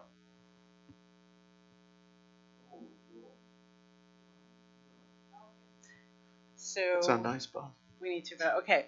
All in favor to table this motion, say aye. Aye. Opposed? No. No. Do we need to take a count? Sounds like it. I'm too tired to count that. Can we raise hands? Yeah, I'd recommend a roll call here on account of the confusion. Okay, roll call on the motion to table. Dr. Andrea Battler, Yes. John Fiddler, No. Dr. Ann Herring, No. Dr. David Hamburger, Yes. Jason Mell, No. Robert Quinter, Timothy Morgan, No. Julia Safer, No. 5 no, 3 yes. Okay, so we move forward to vote. So the original On motion the is. original motion. Okay. All in favor, say aye. Aye. Aye. Opposed? No. Any abstentions? Motion carries. Thank you, Dr. Hamburger. Dr. Herring, that's all from my report. Can I ask for a brief recess before we move forward? Sure. Do we want to recess or do you just want to go while we carry on? I can go. Oh, sorry.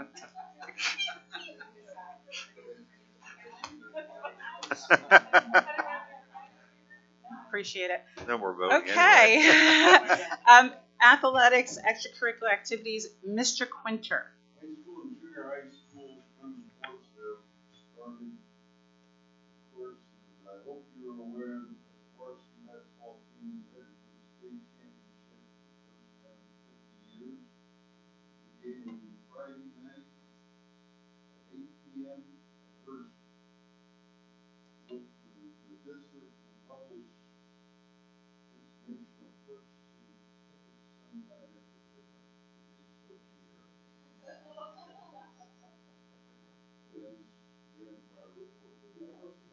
Thank you. Thank you very much. Exeter Community Education Foundation, Dr. Battler. Thank you, Dr. Herring. There's not too much to report from ECF except that they are hard at work planning their annual food truck festival and golf outing. So hopefully everybody sees all of those posts on Facebook, like it, and make sure that you share it and come out for those 2 events. Do we have a date for the golf outing? Yeah. August 7th? Okay. Okay. BCTC Joint Operating Committee, Mr. Fiddler. Nothing except that we will be meeting tomorrow night. So I unfortunately will miss the budget workshop. Okay, thank you very much. Dr. Hamburger, can you cover BCIU and Legislative Liaison? Sure thing. We had a board meeting last Thursday with BCIU board, and then in addition to its regular matters, we reviewed the governor's proposed budget, which includes a $1 billion increase for education. We were also told about the upcoming Annie Sullivan Award reception on April 5th, and I was happy to learn that we have a candidate or a nominee from Exeter. Her name is Patricia File, and she's among the 15 nominees for the award, and this is a recognition for excellence in special education. You know, Mrs. Harris, you want to just say a few things, maybe why she was nominated for this award? Yes, thank you. So we did nominate Patricia File for this award. We refer to her as Miss Patty around here. She is a paraprofessional at Lorraine. I think she's been a paraprofessional in the district for close to 20 years. But we nominated her for a variety of reasons, one of which that she's referred to as the sunshine in the building over at Lorraine. And she brings a whole lot of positivity to her job, but her job is very special in that she works with students who have social and emotional and behavioral challenges. And she helps to work with them on transitions from more restrictive settings into least restrictive settings and helps them to develop the coping skills and self-regulation skills that they need to be successful. So more to come on that. We're hopeful that she wins the award, and we have a lot more to talk about after April 5th at the ceremony. Great, and I plan to be there at the reception. Anybody like to come along, feel free. It's open to all board members in the county. Legislatively, I'm just going to talk about the PSBA Advocacy Day, which is on April 18th. It's going to be virtual. It's for school directors, business managers, superintendents, anybody who's really concerned about public education. Being virtual, it means that in the very beginning, we'll be learning a little bit about what some of the major issues are for advocacy, and then we'll be scheduling actual online meetings with our local legislators to be able to kind of reinforce some of those really important issues that are necessary for public education. So if you would have any questions about getting registered, just go through My PSBA, register for the event. Makes it a lot easier. It used to be in person in Harrisburg. Now it's online, a lot easier, and it's a great way to spend your day, I hope. That's all for my report, Dr. Thank you. Township Borough Liaison, Mr. Mel. I have nothing to report, Dr. Herring. Okay, next would be public comment, and no one has signed up. Next would be my asking the board if anyone would like to be heard, and I just want to say something really quick, if I may. I'd like to say that I am very disappointed that a member of our community would use our public comment platform under the guise of celebrating our sports accomplishments to play out a personal vendetta. I then went off policy by allowing a community member to make a comment that was not agenda-based, given that policy had already been violated. And for that, I just wanted to apologize to the board for being unprofessional. I needed to say that. And go Exeter Eagles. Anyone else? And I make one quick comment. We received occupancy for a transportation center today. The only things that are left to do, which doesn't stop us from moving in, is we do not have the permits for the tanks yet. That's waiting from the state for 3 months already. And the final macadam coat will be done probably end of April, beginning of May. But that doesn't really bother me, macadam and painting. So mechanics will be moving in this weekend. And Ben already moved in today. I have two quick things. I promise they'll be fast. I just wanted to recognize two young ladies in our high school. On March 12th was the women's wrestling state championships, individuals, and Haley Pearsall finished in the top 12, and Molly Lubenow went back to states for the second year in a row, and she finished in the top 20. Just a reminder, this is a program that wrestling came to us and said that they want to build, and this is the girls' second season doing this. They've gotten two great coaches. The program is continuing to grow, and I just want to give those girls a lot of credit for going out there and representing the district. And then finally, if you haven't gotten tickets, Spring Musical is coming up from March 30th to April 2nd. It is Matilda, and my understanding is that it is going to be a fantastic performance. So I hope to see everybody there.